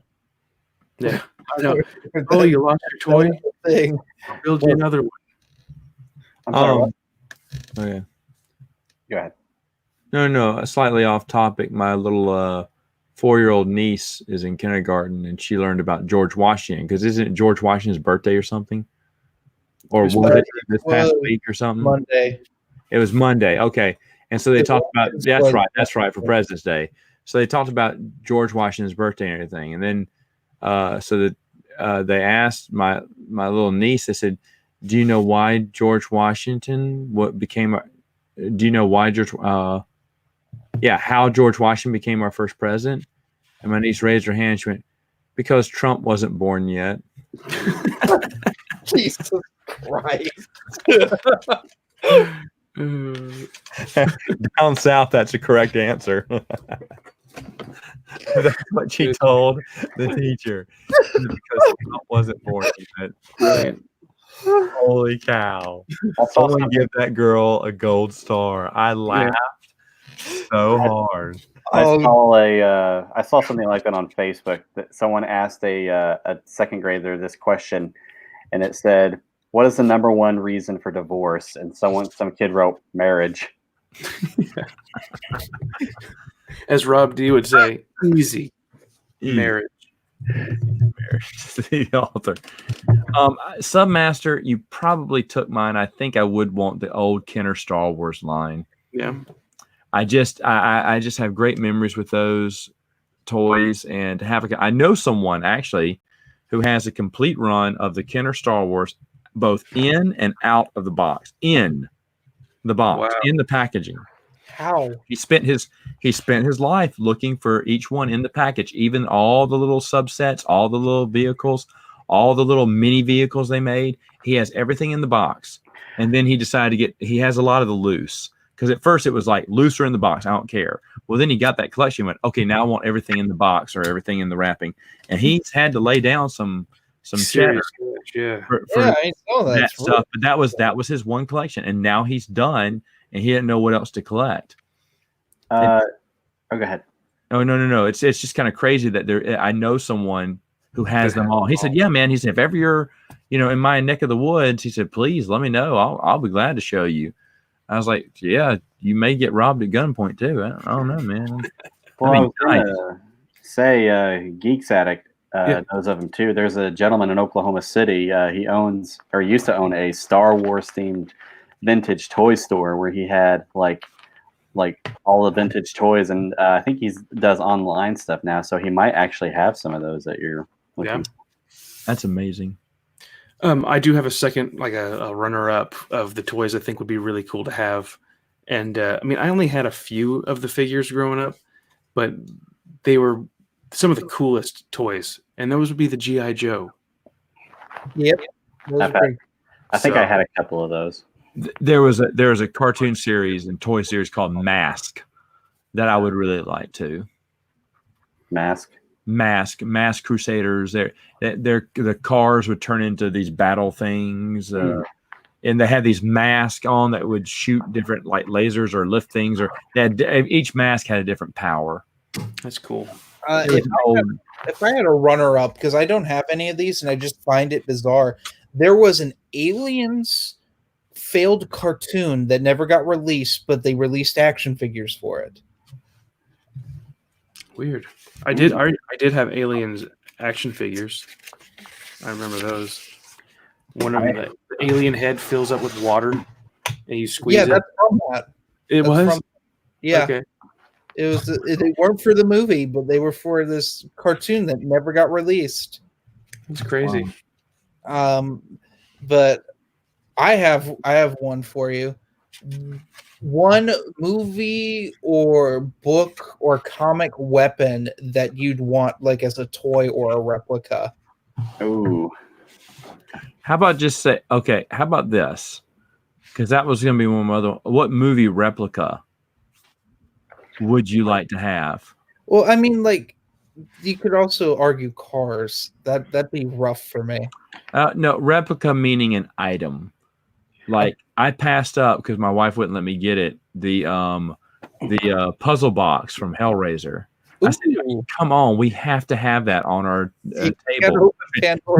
No, I said it doesn't work. It's just a prop, and I wasn't kidding. I said we just leave it up on a shelf and see if someone gets it. I think that'd be fun. But she said absolutely not. She does not want that demonic replica box in there. I got something. I was telling you about that guy in Oklahoma City who used to have his own Star Wars store. He actually had No, I'm kidding. He actually had a. I'm sorry. What? I was playing on Matt's joke. Like, yeah, I don't know what you're talking about.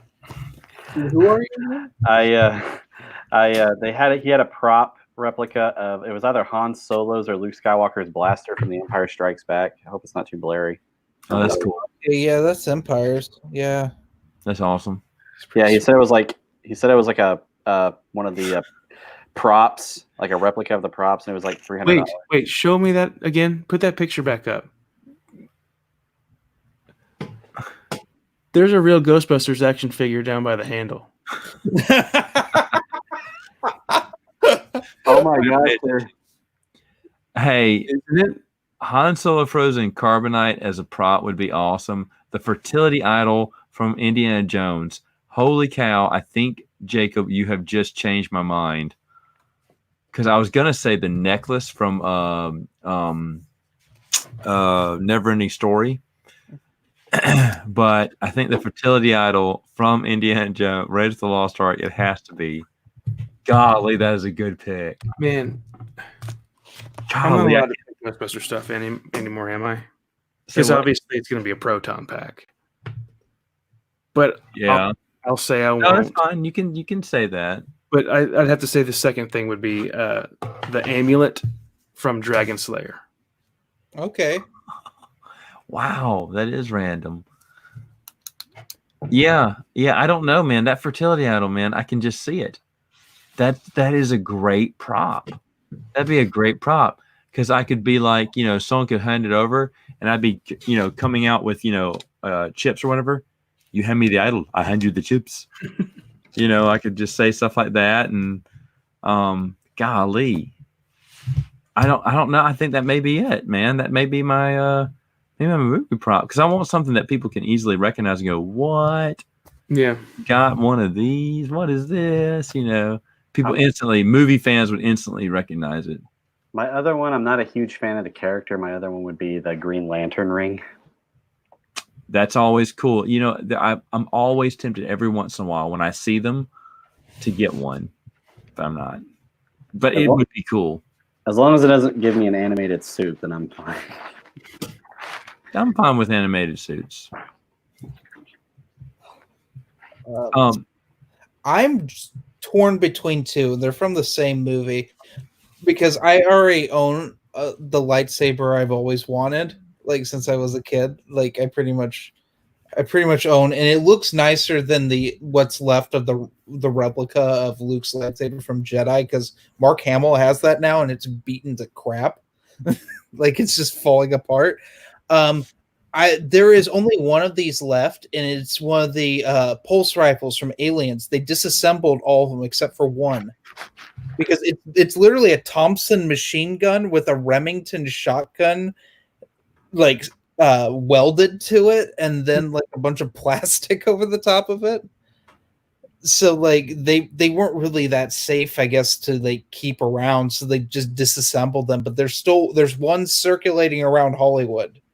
And I either want one of those or the Queen Alien from Aliens because they only ever made one, and they actually used that in Alien Resurrection. It's the same puppet.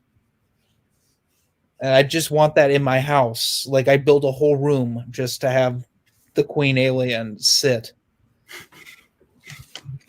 I have a feeling all of your YouTube videos would just be stated right next to that alien. Just have her in the bathtub so that when people go in to, take a piss, they'd be like, "Oh, geez, I'm sorry, I didn't know you were here." Yeah, totally sorry. I just have like all the face hugger eggs just around the bathroom, so it's like right. No, there's one in the sink that just kind of opens up, like behind the toilet where you could see it, but not really. I was gonna say, if you get this, Jeremy, you need to make like intro montage, just like Matt has with his Ewok or something, just everywhere in the house or something like that. Yeah. You wake up next to the face hugger is waking you up. The Summer of Aliens. Want to do all my alien reviews? Someone give us Queen prop. Do it. It still exists as of 2003 because it's in a documentary they made when I think it was the 20th anniversary of Alien happened. No, it was the 30th, I think. I don't know. When they remastered them in 03 for DVD, this guy just owns all the props for the movie. They're just in his house. And they I am getting called by one of my girls.